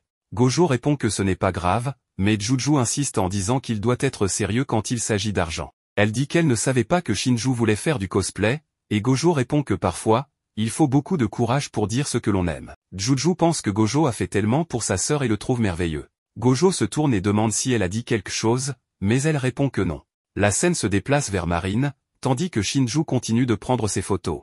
Marine ressemble totalement à Black Lobelia. Shinju dit alors qu'elle a obtenu la meilleure photo de Marine. Soudain, Marine entend un bruit et remarque que la poitrine de Shinju devient plus grande, et les supports de sa poitrine se brisent. Plus tard, chez elle, elle regarde leurs photos. Juju regarde une des plus belles photos de Marine et pense que ce ne sont pas seulement les tenues de Gojo dont elle est tombée amoureuse au premier regard. Maintenant, elle regarde le cosplay de Shinju qui demande si son cosplay était trop bizarre. Juju répond que non, c'est un cosplay qu'elle ne pourrait jamais réussir. Shinju crie fort et Juju demande ce qui se passe. Shinju dit qu'elle trouve que Juju est belle dans chaque cosplay. Juju répond que la tenue de Soma nécessitait quelqu'un de plus grand, et qu'elle est jalouse de Shinju. Shinju dit qu'elle veut aussi être une cosplayeuse, ce qui rend Juju très heureuse. Elle commence à regarder les photos à nouveau, et Shinju regarde Gojo et rougit. Ensuite, elle partage la photo avec lui. Pendant qu'il regarde les photos, il parle avec Marine qui lui demande de lui envoyer les photos si Juju les a partagées avec lui. Pendant qu'elle regarde l'anime Princess Flowers en lui parlant, elle lui dit qu'elle apprécie vraiment qu'il ait aidé Shinju. Gojo dit qu'il a senti qu'elle voulait faire du cosplay, alors il l'a aidé. Marine demande à Gojo s'il veut aussi faire du cosplay, et il répond que non. Elle regarde ensuite une scène de Jewel Neon, un personnage se transformant en Black Lobelia, et réalise qu'elle a oublié d'apporter le bijou au studio. Quelques jours plus tard, Gojo se repose car l'été a commencé. Il regarde le nouveau costume de cosplay qu'il a fait et se souvient d'un flashback où Gilet ouvre le bar. On voit une femme aux cheveux blancs, il enlève sa muselière et elle hurle avec des dents pointues, le personnage est Veronica. On découvre qu'il regarde un autre anime. Marine dit que son corps bronzé, ses dents pointues et son regard dégoûté la font l'adorer. Gojo dit qu'il peut rapidement faire son costume pour le cosplay. Maintenant, dans le présent, il pense qu'il a vraiment fait ce costume plus rapidement que les autres. À ce moment-là, Marine appelle qu'elle est là et Gojo va ouvrir la porte. Il est complètement choqué de voir son corps bronzé, exactement comme celui de Veronica. Il lui demande comment elle a obtenu ce bronzage. Elle répond qu'elle l'a fait pour Veronica. Gojo s'exclame qu'elle n'avait pas besoin de le faire. Elle lui demande ensuite si elle peut prendre une douche et lui dit qu'elle a appliqué du fond de teint sur son corps, qu'elle ne s'est pas brûlée au soleil. Gojo ferme la porte de la salle de bain et Marine se déshabille en disant que c'est tout en sueur. Gojo dit qu'il laisse ses vêtements dehors pour qu'elle puisse les porter après la douche. Marine boit du cola et dit que c'est tellement agréable. Gojo pense qu'elle porte ses vêtements et se sent mal à l'aise. Marine lui demande pourquoi il rougit et il essaie de cacher son visage. Elle lui montre ensuite le fond de teint bronzant qu'elle a acheté pour le maquillage du cosplay de Veronica, ainsi que les chaînes pour le cosplay. Elle a même acheté du papier peint pour aider à recréer la scène, mais elle n'a pas trouvé de dents. Gojo dit qu'il a acheté de faux ongles qui peuvent être utilisés comme des dents. Marine les porte instantanément et lui demande comment elle est. Gojo dit qu'elle est incroyable. Elle dit ensuite qu'elle va maintenant se préparer et remonte son t-shirt pour appliquer le fond de teint. Gojo rougit en la voyant et elle lui demande s'il a un coup de chaleur, car il est rouge. Il essaie de se lever pour lui apporter de l'eau, mais avec les chaînes, elle tombe et se cogne la tête contre le mur. Elle est blessée et ne peut pas porter sa perruque, donc le cosplay est reporté. Ensuite, ils sortent et entrent dans un magasin de vêtements pour hommes. Elle dit qu'ils vont lui acheter des vêtements. Ils entrent et elle lui demande d'essayer une chemise. Elle attend dehors pendant qu'il se change. Un vendeur la regarde et pense qu'elle est sexy, en supposant que le gars à l'intérieur doit être son petit ami. Mais quand Gojo sort, le vendeur pense qu'il ne veut plus vivre en le voyant. Il part en disant que s'ils ont besoin d'aide, ils peuvent demander. Gojo continue d'essayer la nouvelle chemise et Marine le regarde. En voyant cela, elle pense qu'elle l'aime dans chaque tenue. Gojo dit qu'il ne porte pas ce genre de chemise. Elle lui dit alors d'essayer un t-shirt simple. Elle en prend un pour elle-même en pensant qu'elle pourra lui correspondre. Elle sort en le portant, mais Gojo est figé. Après avoir essayé quelques vêtements, elle dit qu'elle a faim, alors ils vont manger et s'amusent beaucoup. En sortant, Marine demande quand ils vont faire le cosplay de Veronica. Gojo répond qu'il devra passer. Elle demande pourquoi. Il explique que par rapport aux autres tenues, la quantité de tissu est bien moindre et qu'il ne pourra pas regarder. En entendant cela, Marine commence soudainement à le frapper en disant qu'elle s'est tellement inquiétée en pensant à une raison sérieuse. Elle fait une grimace et dit qu'elle comprend sa préoccupation, qu'elle le fera elle-même à la maison. Gojo dit maladroitement d'accord. Marine le regarde, lui prend la main et lui demande s'il veut qu'elle lui envoie une photo d'elle portant la tenue. Gojo s'affole en rougissant, et elle dit qu'elle plaisante. Maintenant que l'été est arrivé, Marine dit qu'il fait trop chaud, alors qu'ils se tiennent sur le bord de la route. Ils entrent ensuite dans un manga café, décidant d'y passer du temps et de boire du cola, mais Gojo est tout rouge parce qu'ils sont assis trop près l'un de l'autre. Marine mentionne que ces sièges sont tellement confortables en se penchant en avant pour vérifier le menu. Gojo pense qu'ils sont très proches et se demande pourquoi cette pièce est si petite, mais il est ensuite choqué de voir que sur le menu de repas il y a des plats avec une taille XL. Ensuite, elle lui montre un manga populaire en disant que c'est le best-seller. Elle le lui donne et lui raconte l'histoire du protagoniste Kaname qui reste éveillé toute la nuit à écrire des romans, et la mignonne diablesse Lise essaie de le faire dormir. Elle explique qu'elle aime les couettes de Lise, car elles ressemblent à celles de Juju, ce qui est mignon. Marine exprime son désir de faire du cosplay en tant que Lise. Gojo lui répond qu'elle devrait le faire. Elle réplique qu'elle ne pense pas qu'elle serait mignonne avec des couettes, mais Gojo affirme qu'il pense que ça lui irait vraiment bien. Elle rougit en entendant cela. Gojo ajoute qu'il pense qu'elle devrait vraiment faire ce cosplay. Marine veut dire quelque chose mais n'y parvient pas, puis elle dit peut-être qu'elle va le faire. Il lui demande ensuite des détails sur le personnage et elle lui explique que Lise est un genre de démon qui fait rêver les hommes de façon perverse puis les tue. Gojo trouve cela assez perturbant. Elle répond que c'est super paisible et qu'il comprendra en lisant le manga. Il commence à le lire, et Lise chante une berceuse pour faire dormir Kaname. Elle n'arrive pas à le faire dormir et finit par s'endormir elle-même. Le lendemain, il lui donne du chocolat et elle est ravie. En lisant le manga, Gojo ressent une très bonne sensation. Après cela, Marine dit qu'elle va aller chercher des trucs. Pendant ce temps, Gojo regarde le personnage et pense que les dessins sont tellement simplifiés qu'il n'a aucune idée de l'apparence du costume, contrairement aux autres costumes qu'il a fait. Il décide de devoir y réfléchir lui-même. Après avoir passé du temps dans le café, Marine dit qu'elle s'est beaucoup amusée. Gojo exprime son désir de s'arrêter à la librairie pour acheter des mangas. Elle accepte et ils y vont. Dans la scène suivante, Gojo est tout en sueur parce qu'il est assis dans un love hotel. À ce moment-là, un flashback montre le jour précédent où Gojo envoie un message à Marine pour lui dire qu'il a fini de faire le costume. Marine propose d'aller faire une séance photo au studio. Maintenant, ils sont debout devant le studio. Marine entre en disant qu'il est temps d'y aller. Il s'enregistre, car c'est une chambre d'hôtel pour une séance photo. En entrant, Marine s'enthousiasme en découvrant la pièce. Elle remarque ensuite un masseur électrique et fait remarquer qu'ils ont aussi cet appareil dans le Love Hotel. Gojo est complètement choqué et lui demande si elle a bien dit Love Hotel. Elle confirme et il commence à paniquer. Marine explique qu'elle a vu des photos de cet endroit sur internet et l'a réservé, mais en arrivant sur place, elle a réalisé que c'était un Love Hotel. Gojo, irrité, lui dit qu'elle aurait dû vérifier les détails. Il regarde autour de lui et pense que tout dans cette pièce semble si mature, ce qui le fait se sentir étourdi. Marine ajoute que parfois, les cosplayeuses passent des soirées entre filles dans un Love Hotel, en montrant des photos où elles semblent s'amuser. Elle dit ensuite qu'elle a faim et va commander quelque chose, mais Gojo l'arrête en disant que des mineurs comme eux ne devraient pas être là. Marine décide alors d'aller se changer pour ne pas gaspiller l'argent dépensé ici. Elle entre dans la salle de bain et dit que la baignoire est incroyable, en demandant à Gojo s'il veut entrer avec elle, ce qui le rend encore plus rouge. De retour au présent, alors qu'elle porte son costume, Gojo est assis dehors, en sueur parce qu'il est seul avec Marine dans le Love Hotel. Il allume la télévision pour se sentir mieux, mais comme du contenu pour adultes commence à être diffusé, il l'éteint brusquement. Marine apparaît soudainement, lui faisant peur, et dit que ce costume est tellement mignon, avec des boutons en perles. En le complimentant, Gojo explique qu'il a fait des recherches sur la tenue du personnage, car dans le manga, les choses ne sont pas claires. Il a donc recherché des tenues de démons et a ensuite fabriqué le costume. Marine dit que c'est pour cela qu'il est super bien fait. Elle s'assoit plus près de lui et lui dit que non seulement ce costume, mais tous les costumes qu'il fabrique sont les meilleurs. Gojo la remercie. Il commence ensuite à lui faire son maquillage.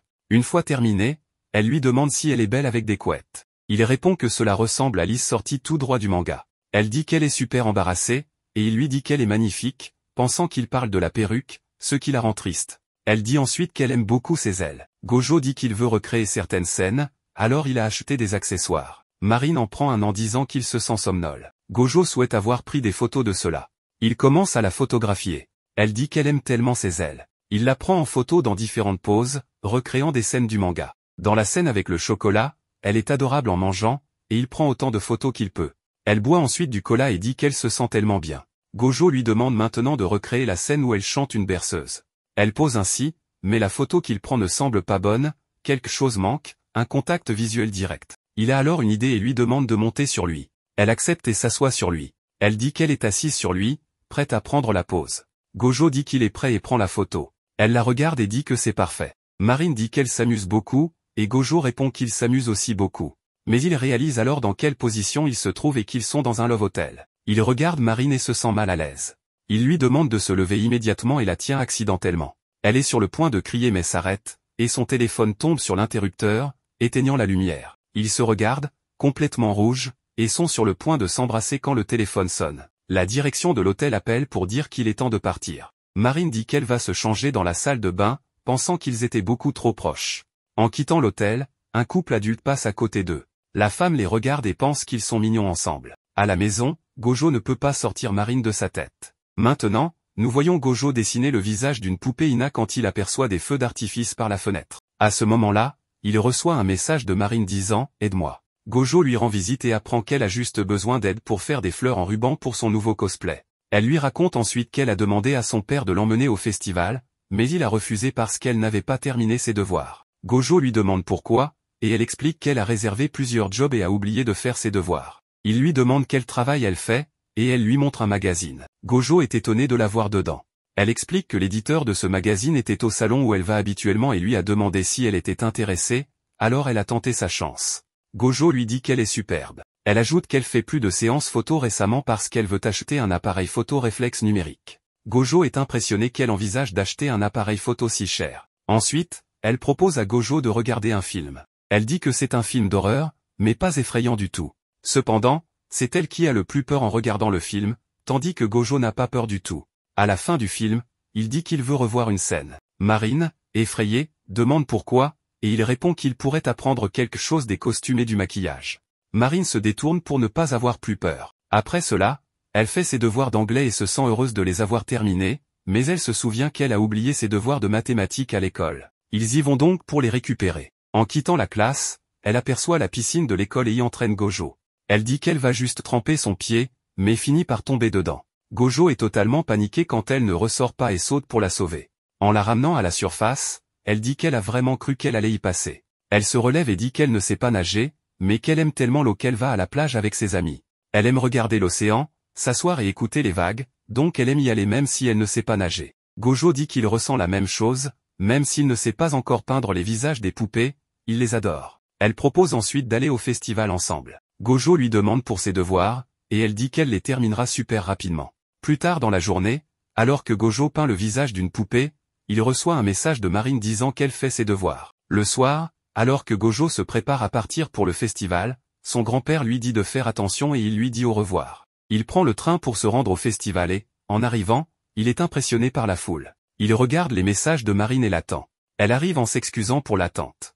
Il ne peut pas détacher son regard d'elle. Elle lui demande comment elle est en yukata, mais il la fixe simplement. Elle lui demande ce qui ne va pas et devine qu'il fait partie de ces garçons qui s'excitent en voyant la nuque d'une fille. Il rougit et est incapable de dire quoi que ce soit. Son cœur bat la chamade en pensant qu'elle est contente d'avoir porté un yukata et essaie de montrer davantage sa nuque. Ensuite, elle lui montre un stand de pommes d'amour. Après en avoir acheté une, elle dit qu'elle va se régaler. Elle se dirige ensuite vers un autre stand, et Gojo remarque qu'elle est déjà passée à un autre. Elle l'emmène maintenant dans tellement de magasins qu'il commence à se sentir agacé. Elle dit ensuite qu'ils devraient aller sur la place pour manger, ce qui devrait leur suffire pour le moment. Alors qu'ils marchent et discutent, les feux d'artifice commencent.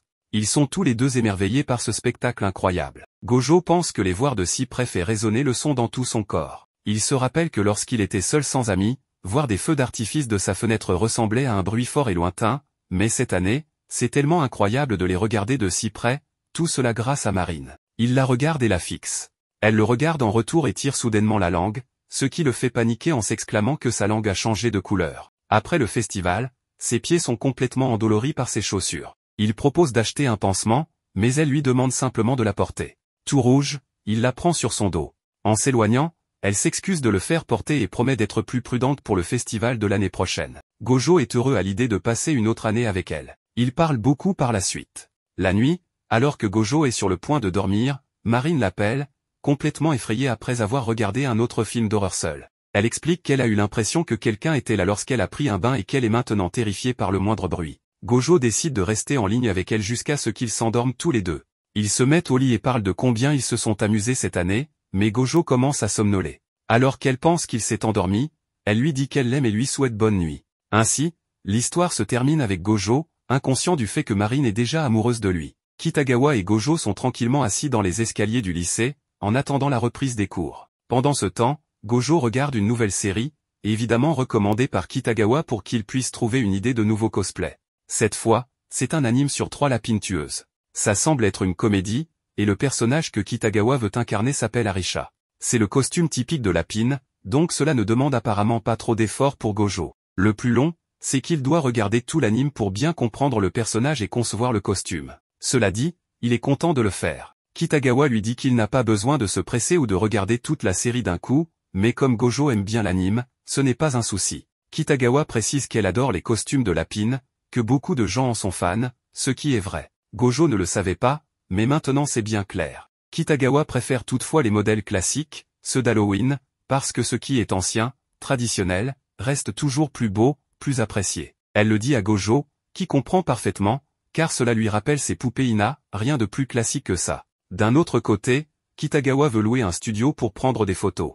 Gojo devient nerveux en repensant à ce qui s'était passé la dernière fois, et il veut bien se renseigner sur l'endroit avant. Kitagawa lui offre ensuite des Poki, mais pas de façon normale, elle en met un dans sa bouche et s'approche de lui, une blague apparemment, mais ça fait quand même battre fort le cœur de Gojo. Noa arrive à ce moment-là, car elle devait parler de la fête d'Halloween pendant le déjeuner, et son ami ne répondait même pas à ses messages. Kitagawa s'excuse en lui offrant quelques Poki. Noa regarde Gojo d'un air un peu sérieux, se demandant quel genre de relation il a avec Kitagawa, vu qu'ils sont toujours ensemble. Le jour suivant, Gojo envoie un message à Kitagawa pour lui demander de venir chez lui samedi. Kitagawa est un peu nerveuse, pensant que c'est comme un rendez-vous.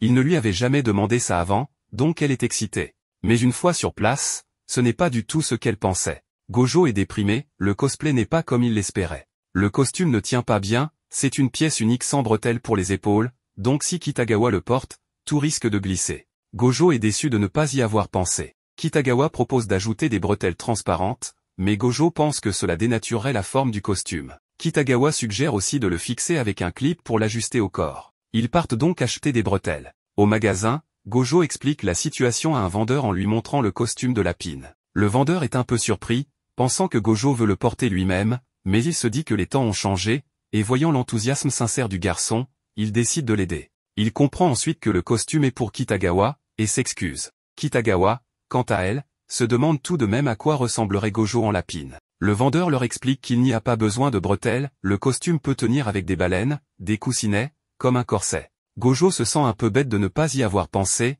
mais il décide de s'améliorer. Le vendeur le rassure, en disant que c'est normal de faire des erreurs. Kitagawa demande s'il y a un risque que le costume glisse et qu'elle finisse par tout montrer. Le vendeur répond que non, avec des baleines bien placées, il n'y aura aucun problème. Kitagawa semble tout de même un peu déçu. Ils rentrent chez eux, font les ajustements, et Kitagawa doit essayer le costume. Petit problème, Gojo entre dans la pièce sans attendre qu'elle lui dise d'entrer. Et comme le costume est très échancré, Kitagawa porte des sous-vêtements visibles à la taille, et Gojo les voit. C'est trop pour lui. Kitagawa n'était pas préparé, donc ils doivent sortir acheter des sous-vêtements adaptés pour que rien ne se voie. Ils vont enfin au studio qu'ils ont loué, qui est magnifique, avec différents décors pour prendre des photos. Gojo comprend que les cosplayers ont besoin de ces lieux pour donner vie à leurs personnages. C'est comme ces poupées Gina, il leur faut aussi tout un environnement. Kitagawa a pensé à une solution pour cacher ses sous-vêtements sans montrer trop de peau. Gojo est rassurée, mais en réalité, elle montre plus de peau que prévu. Sauf qu'elle porte des collants couleur chair, donc Gojo, qui a 15 ans, ne fait pas la différence entre de la vraie peau et des collants, ça lui fait le même effet. Il réussit quand même à prendre des photos, Kitagawa est ravi, mais Gojo a besoin d'une pause pour respirer. Kitagawa aime tellement le résultat qu'elle prévoit de porter ce cosplay pour la fête d'Halloween. Elle invite aussi Gojo à venir. Le jour venu, Gojo se déguise en lapin, avec une mascotte géante. Tout le monde va au karaoké, ils s'amusent, parlent de garçons, des nombreux mecs qui abordent Kitagawa, et qu'elle repousse. Gojo se demande s'il a vraiment sa place ici, mais comme personne ne lui dit rien, il se sent intégré. On lui demande s'il veut chanter, mais il ne connaît que les chansons d'anime qu'il a regardées. Les filles parlent des cosplays de Kitagawa, faits par Gojo, et elles sont impressionnées. Elles parlent aussi du maquillage. Un des amis de Kitagawa demande à Gojo s'il maquille aussi Kitagawa, en s'étonnant qu'un garçon sache faire ça. Pourtant, lui-même est déguisé en chat. Un autre ami dit que c'est normal, que son frère aussi se maquille et a étudié l'esthétique. Les hommes peuvent savoir maquiller. Personne ne juge Gojo, et cette fois, il se sent accepté. Alors qu'il est perdu dans ses pensées, Noa termine une chanson et demande dans le micro si Kitagawa et Gojo sortent ensemble, ce qui le fait recracher un peu de son soda. Avec la question de Noa, évidemment, tout le monde attendait une confirmation que Kitagawa et Gojo sortaient ensemble. Mais il déclare rapidement que ce n'est pas le cas. Évidemment, pour éviter tout malentendu et pour que Kitagawa ne se sente pas mal. Pourtant, les filles espéraient vraiment qu'ils sortent ensemble, car ils passent beaucoup de temps ensemble et ils ont l'air très compatibles. Elles avaient même entendu dire qu'ils étaient allés ensemble au festival d'été. À ce moment-là, Gojo part rapidement en courant car il avait renversé du jus sur son costume. Il ne se sent clairement pas digne d'être avec Kitagawa, et de son côté, Kitagawa est un peu triste qu'il l'ait nié aussi fermement, comme il l'avait déjà fait auparavant lorsque Sayuna lui avait demandé s'ils étaient en couple. Elle se sent un peu déprimée à cause de cela. Deux types arrivent pour lui parler, et quand Gojo revient après s'être un peu séché, il les surprend en train de parler avec Kitagawa. L'un d'eux semble un peu désagréable dans son attitude envers elle. Gojo se rappelle ce que les filles avaient dit à propos des gars qui essaient toujours de les draguer, ce qui est plutôt agaçant. Il s'approche donc pour empêcher le type de toucher Kitagawa. Mais en réalité, ce n'étaient pas des types dangereux, c'était simplement deux esthéticiens du salon où Kitagawa va habituellement. L'un d'eux l'a critiquée parce qu'elle ne prenait pas assez soin de ses cheveux. Évidemment, Gojo se sent un peu honteux d'avoir mal jugé la situation et s'excuse beaucoup. Mais Kitagawa lui dit de ne pas s'inquiéter, qu'ils l'ont même invité à venir au salon pour une coupe quand il le souhaite. Elle se sent même un peu heureuse parce qu'il a agi pour la protéger, alors elle lui donne un petit bisou sur le costume. C'était mignon, mais Gojo croit qu'elle a claqué la langue, comme si elle était fâchée, et il pense qu'il a fait quelque chose de mal. Elle ne lui dit pas ce qu'elle ressent vraiment, rougit beaucoup, puis finit par partir. De retour en classe, Kitagawa ne vient pas et informe la professeure qu'elle est malade, qu'elle a attrapé un rhume. Tous ses camarades sont inquiets. Gojo lui envoie un message pour savoir si elle va bien et attend toute la journée qu'elle réponde. Mais comme elle ne répond pas, il craque. Il dit qu'il ne se sent pas bien et quitte l'école pour aller chez Kitagawa, sachant qu'elle vit seule. Il lui apporte des médicaments et quelque chose à boire pour qu'elle puisse aller mieux. Quand elle lui ouvre la porte, elle est sur le point de s'évanouir. Il commence alors à prendre soin d'elle. Il lui trouve des vêtements pour qu'elle puisse se changer, car elle est trempée. Il tombe sur les fameux t-shirts de Kitagawa. Gojo lui prépare du riz avec quelques épices pour qu'elle mange un peu. Elle est vraiment mal en point. Elle finit même par pleurer, pensant qu'elle allait mourir de faim, n'ayant rien à manger. Mais maintenant, Gojo est là pour l'aider. Il lui dit qu'elle va bientôt se sentir mieux. Quand il se lève pour faire la vaisselle, elle l'arrête pour le remercier d'être là, juste de l'avoir accompagné. Un peu plus tard, elle commence à se sentir mieux, sa température baisse, et il reste même un peu de nourriture pour plus tard. Le problème, c'est que les amis de Kitagawa arrivent inquiètes pour elle. Gojo ne veut surtout pas qu'elle le voie là, car il avait prétendu être malade pour rentrer chez lui. Il prend alors ses affaires et se cache sur le balcon de Kitagawa, où il finit par attraper froid, car elle vit aux étages supérieurs. Une fois guéri, ils se rendent à un aquarium où a lieu un événement cosplay. Tout le monde est déguisé et peut prendre des photos.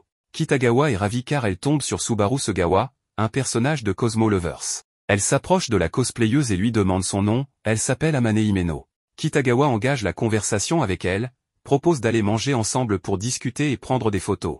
Mais un problème survient, Himeno a perdu une pince de sa jupe. Kitagawa et Gojo l'aident à la chercher. Ensuite, voyant que ce sont de bonnes personnes, elle accepte de les accompagner. Avant cela, Gojo l'aide à réparer sa jupe, car elle est un peu déchirée. Il transporte toujours ses outils de couture pour Kitagawa, au cas où. C'est là qu'on apprend que Himeno n'est pas une fille, mais un garçon, car ils peuvent tous deux entrer dans les vestiaires masculins sans problème. Gojo est intrigué par son apparence très féminine et se demande ce qu'il utilise pour obtenir cet effet. Il remarque dans sa trousse de maquillage un tube de colle liquide. Il se demande s'il l'utilise pour quelque chose, ce qui pourrait être dangereux. Plus tard, il ose poser la question et découvre que Himeno l'utilise pour coller sa frange afin qu'elle reste en place. Personne ne remarquait ses traits masculins, ce qui étonne Gojo, mais cela ne le dérange pas. Himeno montre alors des photos de ses cosplays tous féminins, très convaincants. L'une d'elles montre Himeno avec une poitrine, ce qui surprend Gojo. Il lui demande si c'est une retouche photo, mais Himeno lui explique qu'il utilise des faux seins. Il propose même de les montrer, ce qui gêne beaucoup Gojo, tandis que Kitagawa est tout excité. Himeno les emmène dans un magasin spécialisé cosplay où l'on trouve tout, et aussi les faux seins qu'elle mentionnait. Ils ont l'air très réalistes, et elle en fait essayer à Gojo pour voir s'ils lui vont. Kitagawa ne peut s'empêcher de trop toucher, ce qui gêne Gojo, même si ce ne sont pas des vrais. Dans ce magasin, il découvre plein d'articles inconnus, maquillage, perruques, etc. Himeno lui explique ses techniques pour paraître féminine, différentes de celles de Kitagawa. Gojo est de plus en plus impressionné. Il se retrouve seul un moment et Himeno lui explique que certaines perruques sont déjà prêtes à l'usage, ce qui est idéal pour ceux qui n'ont ni le temps ni les compétences de Kitagawa ou Gojo pour créer des cosplays fidèles. Gojo comprend et respecte cela. En partant, deux autres cosplayeuses viennent prendre des photos avec Himeno, qui leur demande d'abord si elles ne sont pas gênées par son prénom masculin. Elles sont surprises mais contentes. Himeno avait peur de leur réaction, mais tout se passe bien. Ils prennent tous de nombreuses photos et passent un agréable moment ensemble. Himeno raconte alors comment il a commencé le cosplay. En deuxième année de lycée, sa sœur lui a proposé de le maquiller pendant qu'il regardait une émission de drag queens. Elle a réussi un superbe maquillage, ce qui les a poussés à expérimenter. Elle lui prêtait même des vêtements qu'elle ne mettait plus. Il manquait de confiance en lui, se trouvait trop maigre, trop petit. Le cosplay a changé sa vie, il a gagné en confiance. Sa mère l'a soutenu et accepté. Mais à l'université, il a eu une copine qui a découvert ses vêtements. Elle a cru qu'il la trompait, pensant que les hommes ne portent pas ce genre de choses. Il lui a expliqué la vérité, mais elle a été écœurée et lui a demandé de tout jeter. Gojo devient triste en pensant que Himeno a tout abandonné pour elle. Mais non, il lui a simplement dit qu'il avait rompu avec elle. Kitagawa, elle, est émue. Comment peut-on demander à quelqu'un d'abandonner ce qu'il aime? Himeno leur dit qu'il a dépassé cela, qu'il est heureux et continue à faire ce qu'il aime. Il dit que son alter ego cosplay lui donne confiance.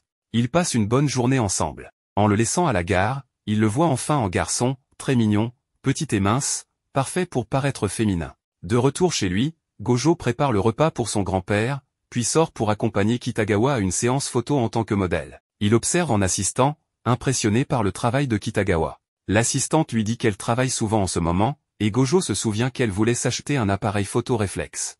Elle économise donc beaucoup.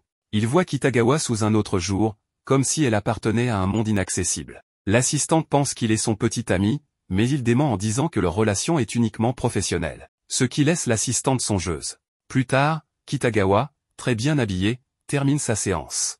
Ils doivent aller à un anniversaire et aller chercher un gâteau.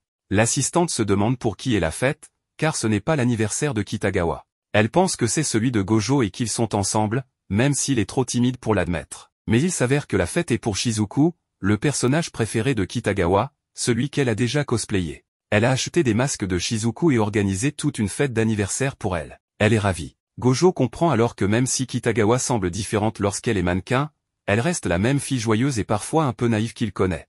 À l'approche du festival culturel, la classe de Kitagawa et Gojo décident de tenir un stand de boulettes version roulette russe.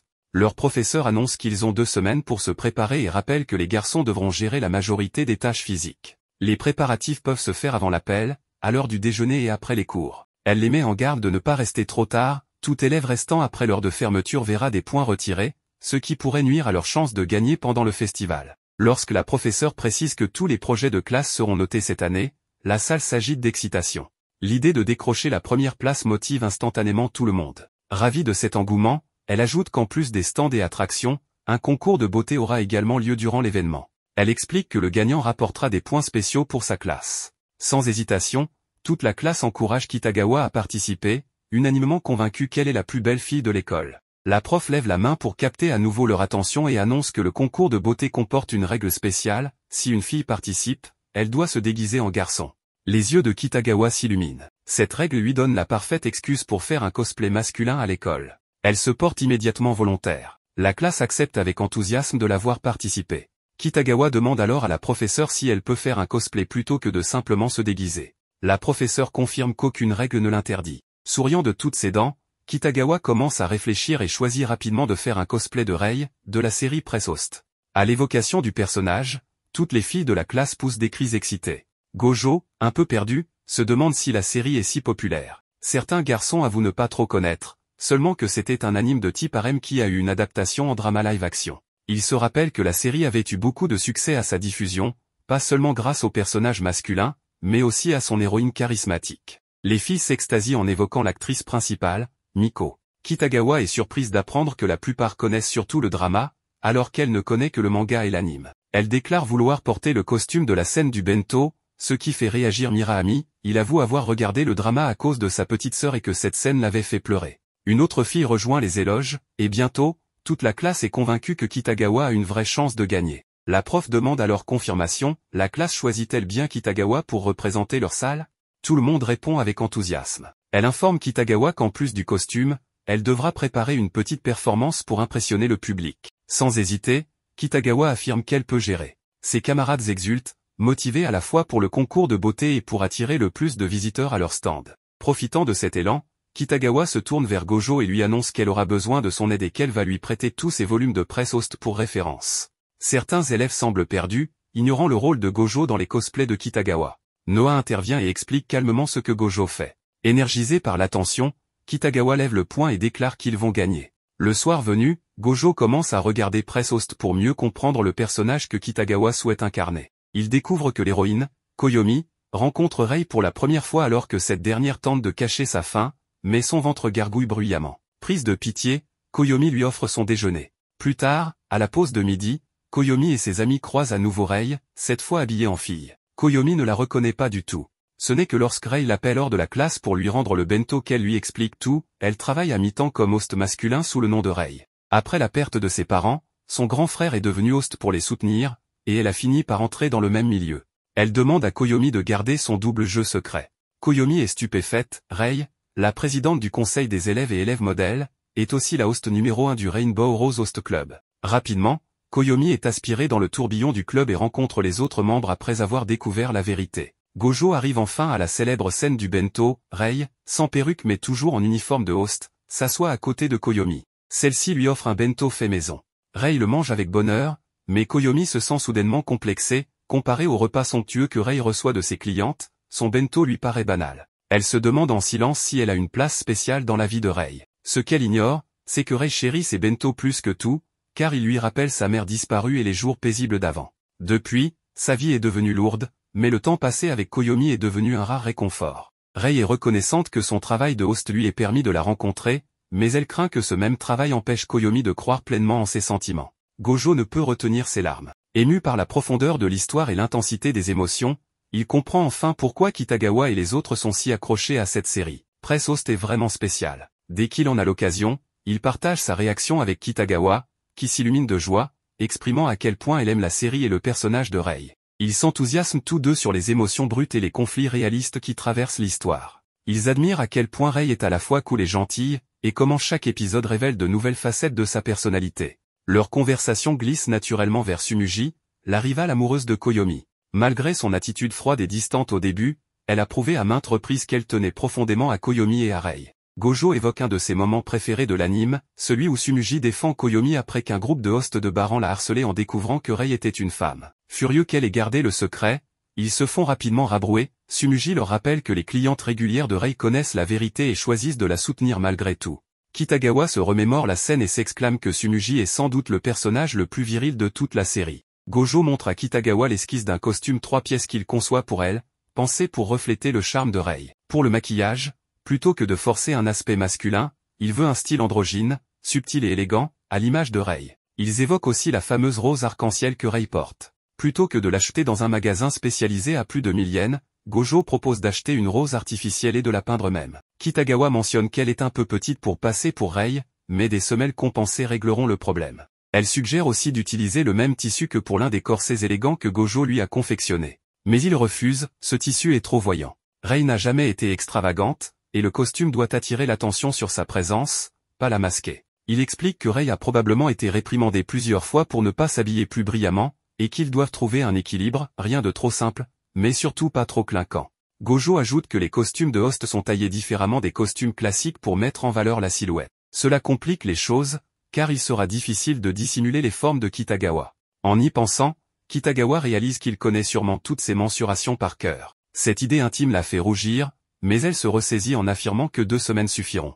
Gojo lui rappelle qu'avec toutes ses autres tâches pour le festival, son temps est limité. Kitagawa commence à paniquer, doutant de pouvoir concrétiser le cosplay. En revenant vers la classe, elle déclare soudain qu'elle fera le costume de Rei elle-même. Ils vont dans la salle de couture où Gojo lui donne une liste du matériel nécessaire. Il lui dit qu'elle pourra demander à Usami si quelque chose lui échappe et qu'il rédigera même des instructions, bien qu'il craigne que ce soit trop pour elle. Kitagawa tente de le rassurer, mais son tremblement trahit son anxiété. Elle traverse les couloirs pour aller faire les achats. Avant, c'était amusant parce qu'ils préparaient les cosplays ensemble, mais cette fois, sans l'aide habituelle de Gojo, elle se sent sous pression. Elle s'arrête un instant pour se motiver et, dans un élan d'assurance, promet de tout acheter correctement et de finir le costume avant de courir hors de l'école. Pendant ce temps, Gojo est rongé d'inquiétude. Il imagine un plan de secours si Kitagawa n'y arrive pas. En repensant à toutes ses responsabilités, il décide qu'il doit croire en ses capacités. Il veut réussir, pas seulement pour Kitagawa, mais pour toute la classe. Lorsque Gojo revient en classe, tout le monde est surpris de le voir. Il explique qu'il est là pour aider à l'aménagement intérieur, mais ses camarades lui disent qu'il n'a pas besoin d'être là et doit se concentrer sur le cosplay de Kitagawa. La confusion règne jusqu'à ce que Noah réalise que Gojo a cru devoir tout gérer parce que la prof avait dit que les garçons feraient la plupart des tâches physiques. Ses camarades insistent, il doit garder son énergie pour Kitagawa.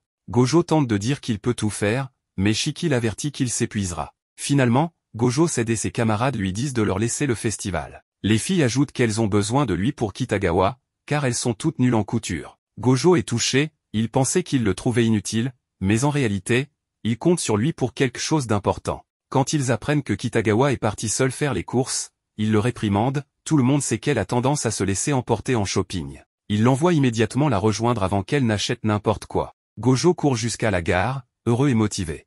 Il appelle Kitagawa et lui dit de l'attendre pour qu'ils fassent les courses ensemble. Ils arrivent à la boutique de tissus, accueillis par Usami, qui remarque tout de suite l'humeur plus joyeuse de Gojo. Il lui montre son croquis que Usami identifie immédiatement comme un costume de host. Gojo décrit le tissu qu'il imagine, et Usami sort un satin mat à l'éclat élégant et discret. Kitagawa et Gojo sont séduits par le tissu, que Kitagawa juge parfait et qu'elle se dit prête à payer. Tandis qu'ils discutent des prochains achats, Usami les observe avec affection, espérant en silence que le résultat final sera magnifique.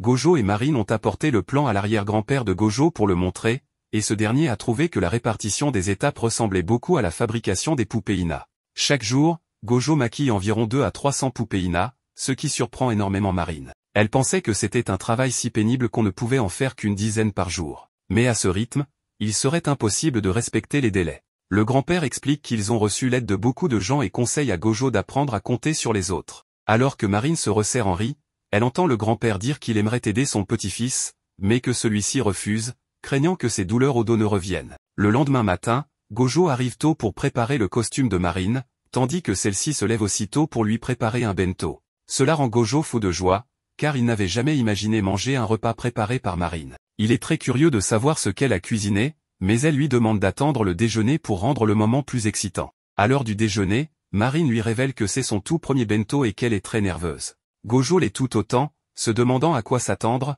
même s'il attend ce moment avec impatience.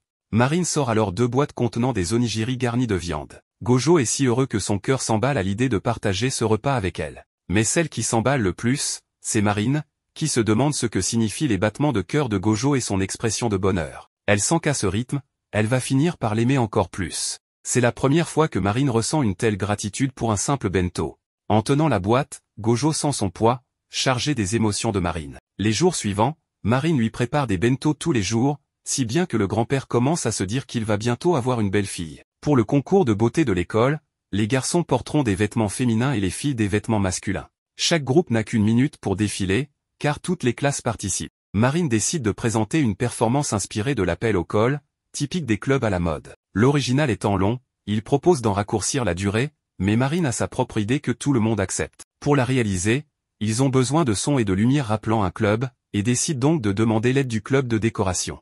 L'un des membres est tellement fan de Rei qu'il rêve de voir Marine la cosplayer, surtout dans la scène où elle offre un bento. Pendant ce temps, Gojo s'affaire sur le costume et surprend une conversation des filles expliquant pourquoi cette scène de bento est si populaire, elle donne l'impression d'un traitement unique et privilégié. Pourtant, il ne réalise même pas qu'il vit ça tous les jours avec Marine et ses bento.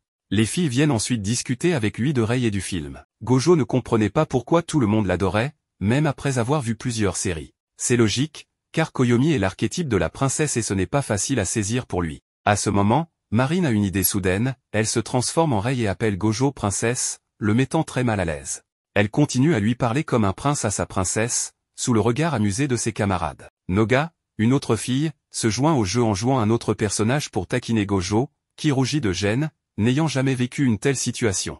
Heureusement, un camarade arrive pour lui demander de l'aider à porter un panneau, lui offrant une échappatoire. Les 3 autres filles doivent ensuite partir s'occuper des stands, laissant Marine seule à s'entraîner avec les costumes inachevés. Elle décide d'aider Gojo à coudre au moment où il revient.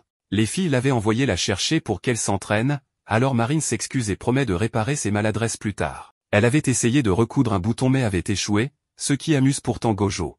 Il reste 4 jours avant le festival culturel. Le lendemain, Gojo fera essayer le costume à Marine. C'est son premier costume masculin complet, il espère que tout ira bien. En feuilletant un magazine de mode, il s'étonne que ces filles ressemblent vraiment à des garçons. La fois précédente, il avait soigneusement suivi les mesures pour un cosplay féminin masculinisé, mais il sentait que quelque chose clochait.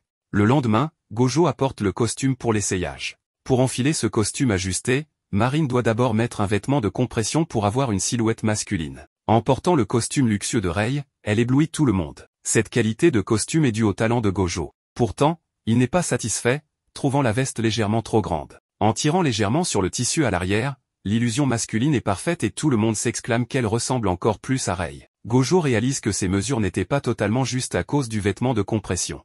Il décide donc de retoucher le costume, même s'il ne reste que 3 jours. Il veut aussi que Marine paraisse le plus masculine possible, car sur scène, le public sera loin et ne verra pas ses expressions. Cela lui rappelle Chitose, qui, en cosplay féminin, semble parfaitement féminin grâce à des détails subtils. En parlant de lui, Marine présente Chitose à ses amis, qui sont fascinés. Un garçon, croyant voir une fille, demande même à être présenté, mais déchante en apprenant qu'il s'agit d'un garçon.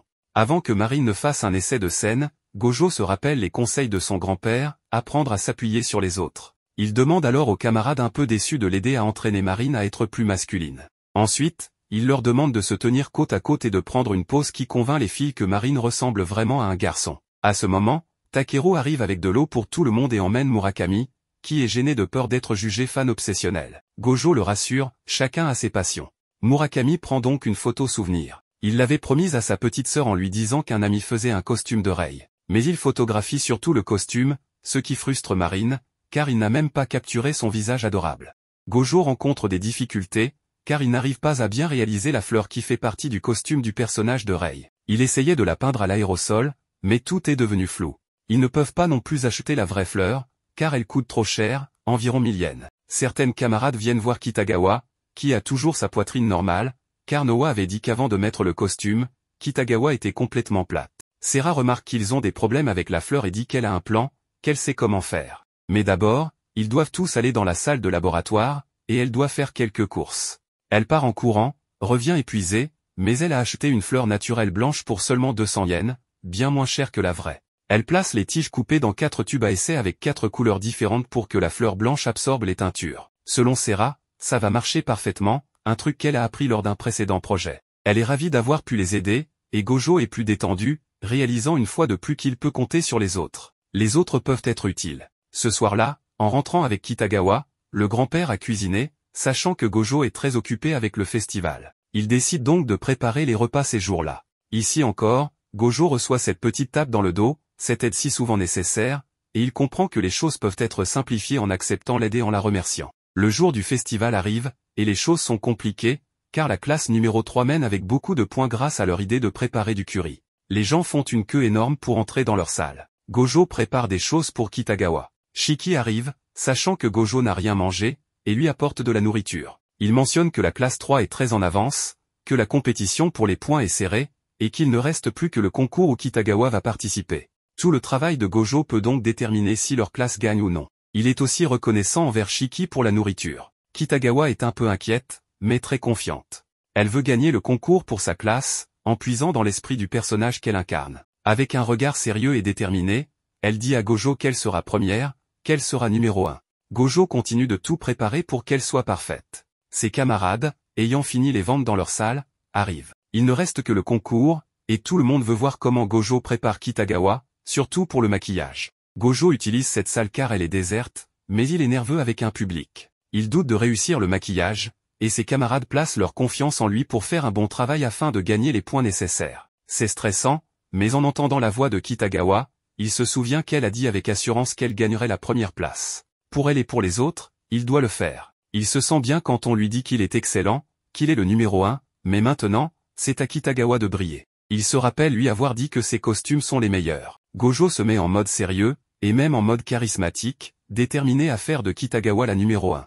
Tout le monde est impressionné par l'effort et la concentration de Gojo pour préparer Kitagawa. Peu à peu, il utilise toutes ses compétences et son expérience récente pour transformer Kitagawa. Le concours commence, tout le monde s'amuse, et enfin, Kitagawa entre. Les filles dans la salle hurlent à l'unisson, car Kitagawa ressemble incroyablement au personnage de Rei, qu'elles adorent. Même la juge est sous le charme, bien qu'elles doivent rester impartiales. On voit Kitagawa, complètement transformé, comme une autre personne. Gojo, dans le public, ressent quelque chose de familier. Il voit à quel point Kitagawa brille toujours. Chaque aspect d'elle l'impressionne, il l'admire, il est bouleversé rien qu'en la regardant. Ce sentiment lui rappelle quand il est tombé amoureux des poupées Ina. On peut supposer qu'il ressent de l'amour, mêlé d'une profonde admiration. Tout est scellé quand on demande à Kitagawa ce qu'elle veut mettre en avant dans son cosplay, et elle répond, le travail de Gojo. Cela le touche profondément. Kitagawa commence sa performance avec une chanson, ce qui impressionne Gojo et tout le monde. Elle taquine même la juge, la prenant par la taille, et ça lui fait gagner des points.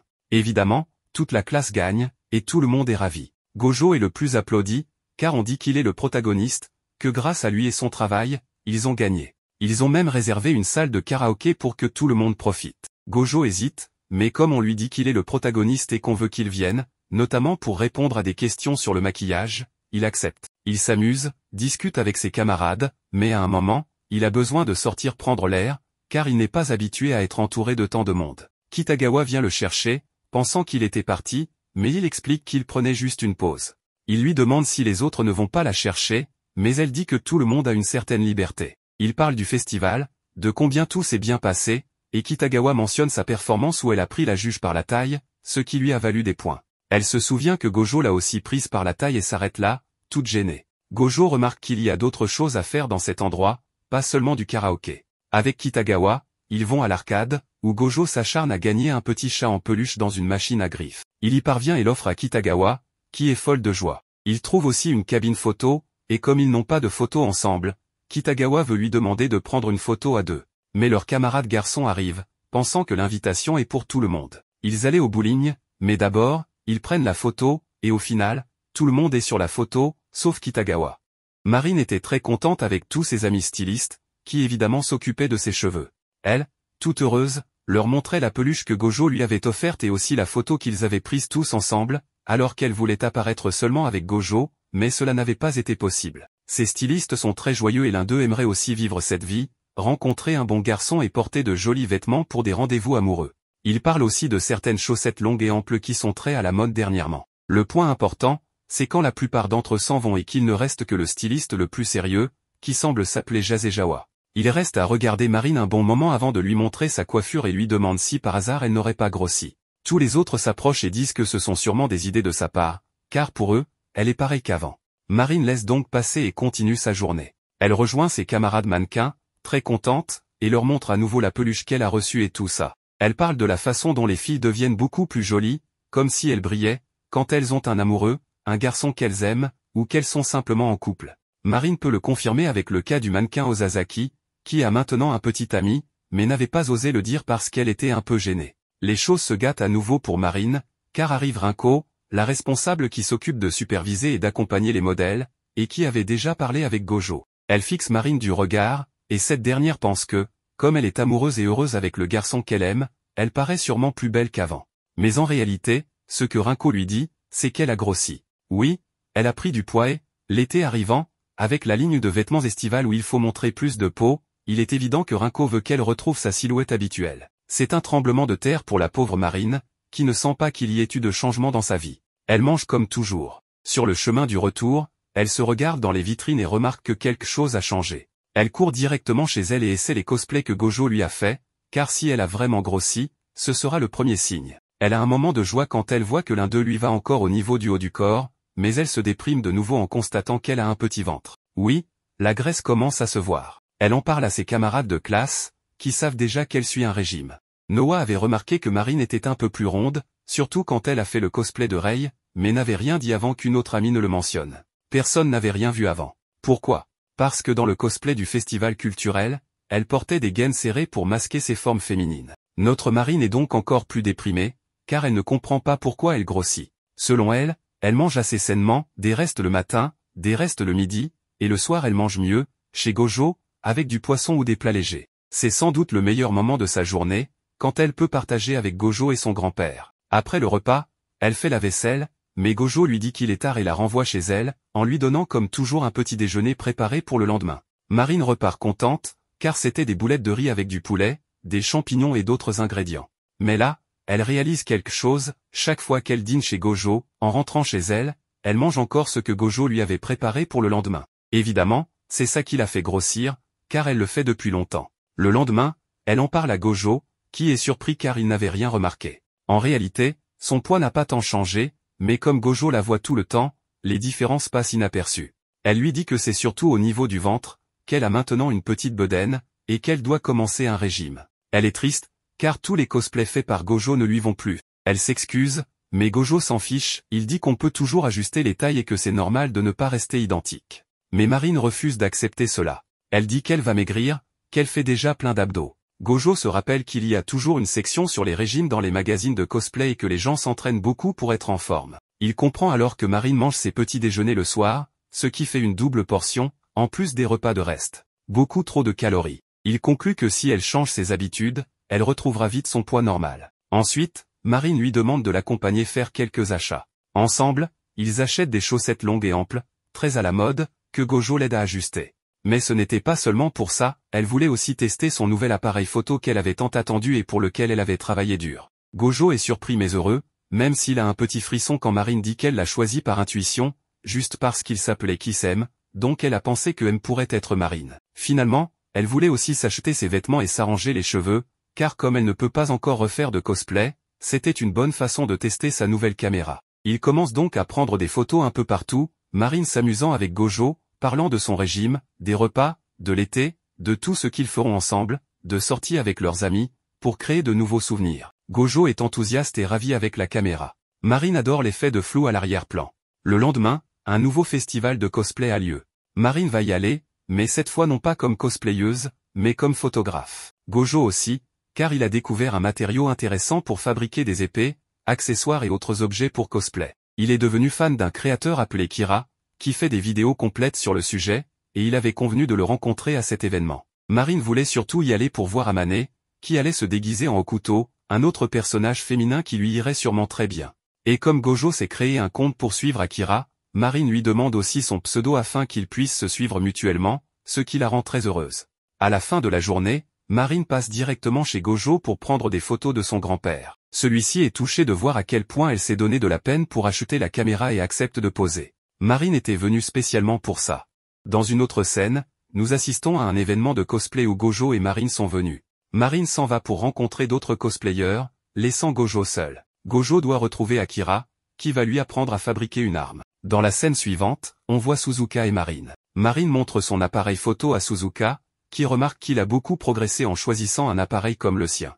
Ensuite, ils attendent Amane, qui fait du cosplay en fille. Il note qu'il doit être en retard aujourd'hui. Marine dit à Suzuka qu'elle lui a envoyé un message et qu'il a répondu qu'il s'était changé pour un cosplay féminin. On voit alors ce garçon qui se change et vient rejoindre Marine, mais en chemin, il rencontre un photographe. En le rencontrant, il s'arrête pour prendre des photos, et bientôt, de nombreux photographes affluent. Après un moment, Marine arrive sur place.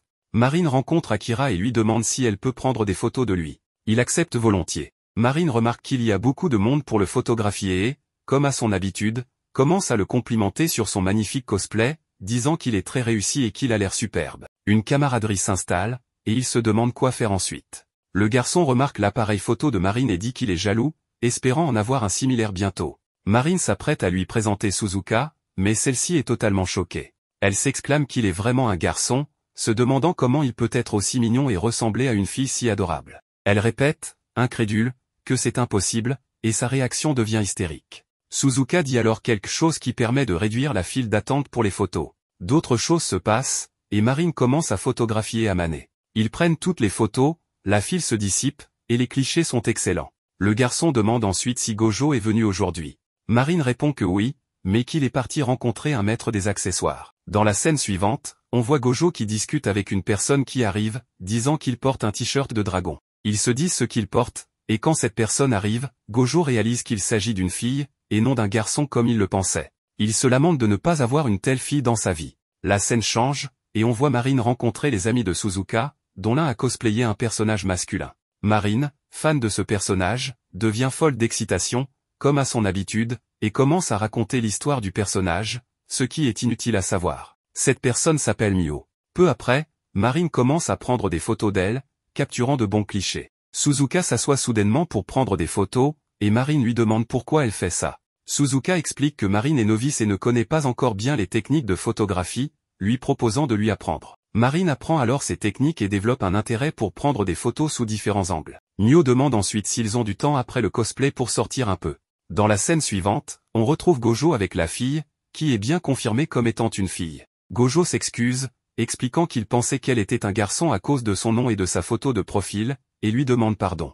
Elle répond qu'il doit aussi lui pardonner, car elle pensait que Gojo était une fille. Elle se présente comme Akira, et Gojo lui donne son nom et d'autres détails, exprimant son admiration pour sa vie. Gojo lui montre une photo, disant que ce personnage l'attire beaucoup et qu'il a cherché ce cosplay sans le trouver. Akira révèle qu'il s'agit de son personnage original. Une fille arrive alors et explique qu'il existe deux types de cosplay, ceux basés sur des animes et mangas, où les gens incarnent des personnages, et ceux où l'on crée son propre cosplay en combinant ses éléments préférés pour un look unique. Gojo trouve cela génial, ignorant qu'une telle chose existait.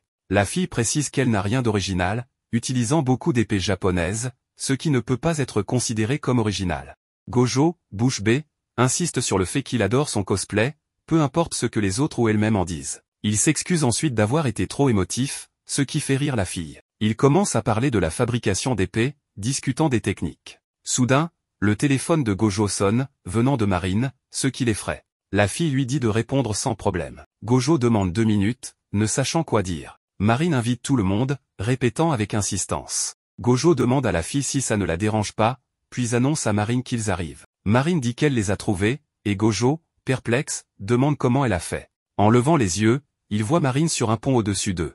Quand la fille regarde Marine, elle baisse le visage pour une raison inconnue. Marine descend, et Gojo présente Akira à Marine, mais Akira répond froidement. Suzuka arrive alors, et Marine demande à Gojo s'il a appris à fabriquer des armes. Marine présente Suzuka à Gojo, qui pensait que Gojo était une fille à cause de son pseudo. Suzuka commence à divaguer, puis dit simplement qu'elle est ravie de le rencontrer. Il commence à parler du costume ou de la fête, Marine et Suzuka interrogeant le garçon, et on apprend que celui qui a fait le cosplay est en réalité une fille, organisant une fête chez elle. Une fille explique ce qu'est une after-party. Une fois l'événement de cosplay terminé, les participants se réunissent pour discuter des photos et du cosplay, souvent dans des restaurants ou pour faire du karaoké, échangeant sur leurs ressentis. La fille qui a cosplayé un garçon mentionne qu'elle va aussi au spa. Marine présente Miyako à Gojo, ainsi que Rindo, qui sont des filles. On revoit le garçon qui cosplay des filles, remarquant qu'Akira semble triste et silencieuse. La fille qui a cosplayé un garçon demande son sac à Akira, et elle lui donne. Elle sort une poupée du sac, ce qui rend Gojo très heureux, surtout quand Miyako commence à lui parler, car Gojo fait la même chose et adore les poupées. Miyako explique qu'elle avait prévu de sortir avec un cosplayer, mais que cela n'a pas pu se faire à cause d'autres engagements qui les empêchent d'assister aux événements de cosplay. Suzuka propose d'oublier ça et de tourner un cosplay de groupe sur le cercueil. Marine et Amane sont enthousiastes. Gojo demande ce qu'est ce cercueil, et Marine explique qu'il s'agit d'un jeu avec une maison hantée où une nonne tue tout le monde, et les joueurs doivent découvrir pourquoi. Amane dit qu'il veut aussi jouer une nonne, ce qui ravit les autres. Il demande s'il a déjà les costumes, et Miyu répond qu'elle n'en a pas. Amane propose d'aller chercher des costumes chez elle, précisant que c'est abordable. Amane invite Marine à rejoindre le groupe, ce qui mène à une petite dispute pour une raison inconnue. Amane insiste pour que tout le monde soit d'accord, et Marine dit qu'elle suit un régime, ce qui l'empêche de faire un nouveau cosplay. Il plaisante en disant que c'est pourquoi elle mange de la salade. Marine finit par rejoindre le groupe. Akira est visiblement en colère, pour une raison que nous ignorons. Marine propose d'inviter d'autres personnes, pensant à une ou deux amies, ce que les autres acceptent. Marine réfléchit à qui appeler, puis contacte Juju, une fille qui semble un peu grossière.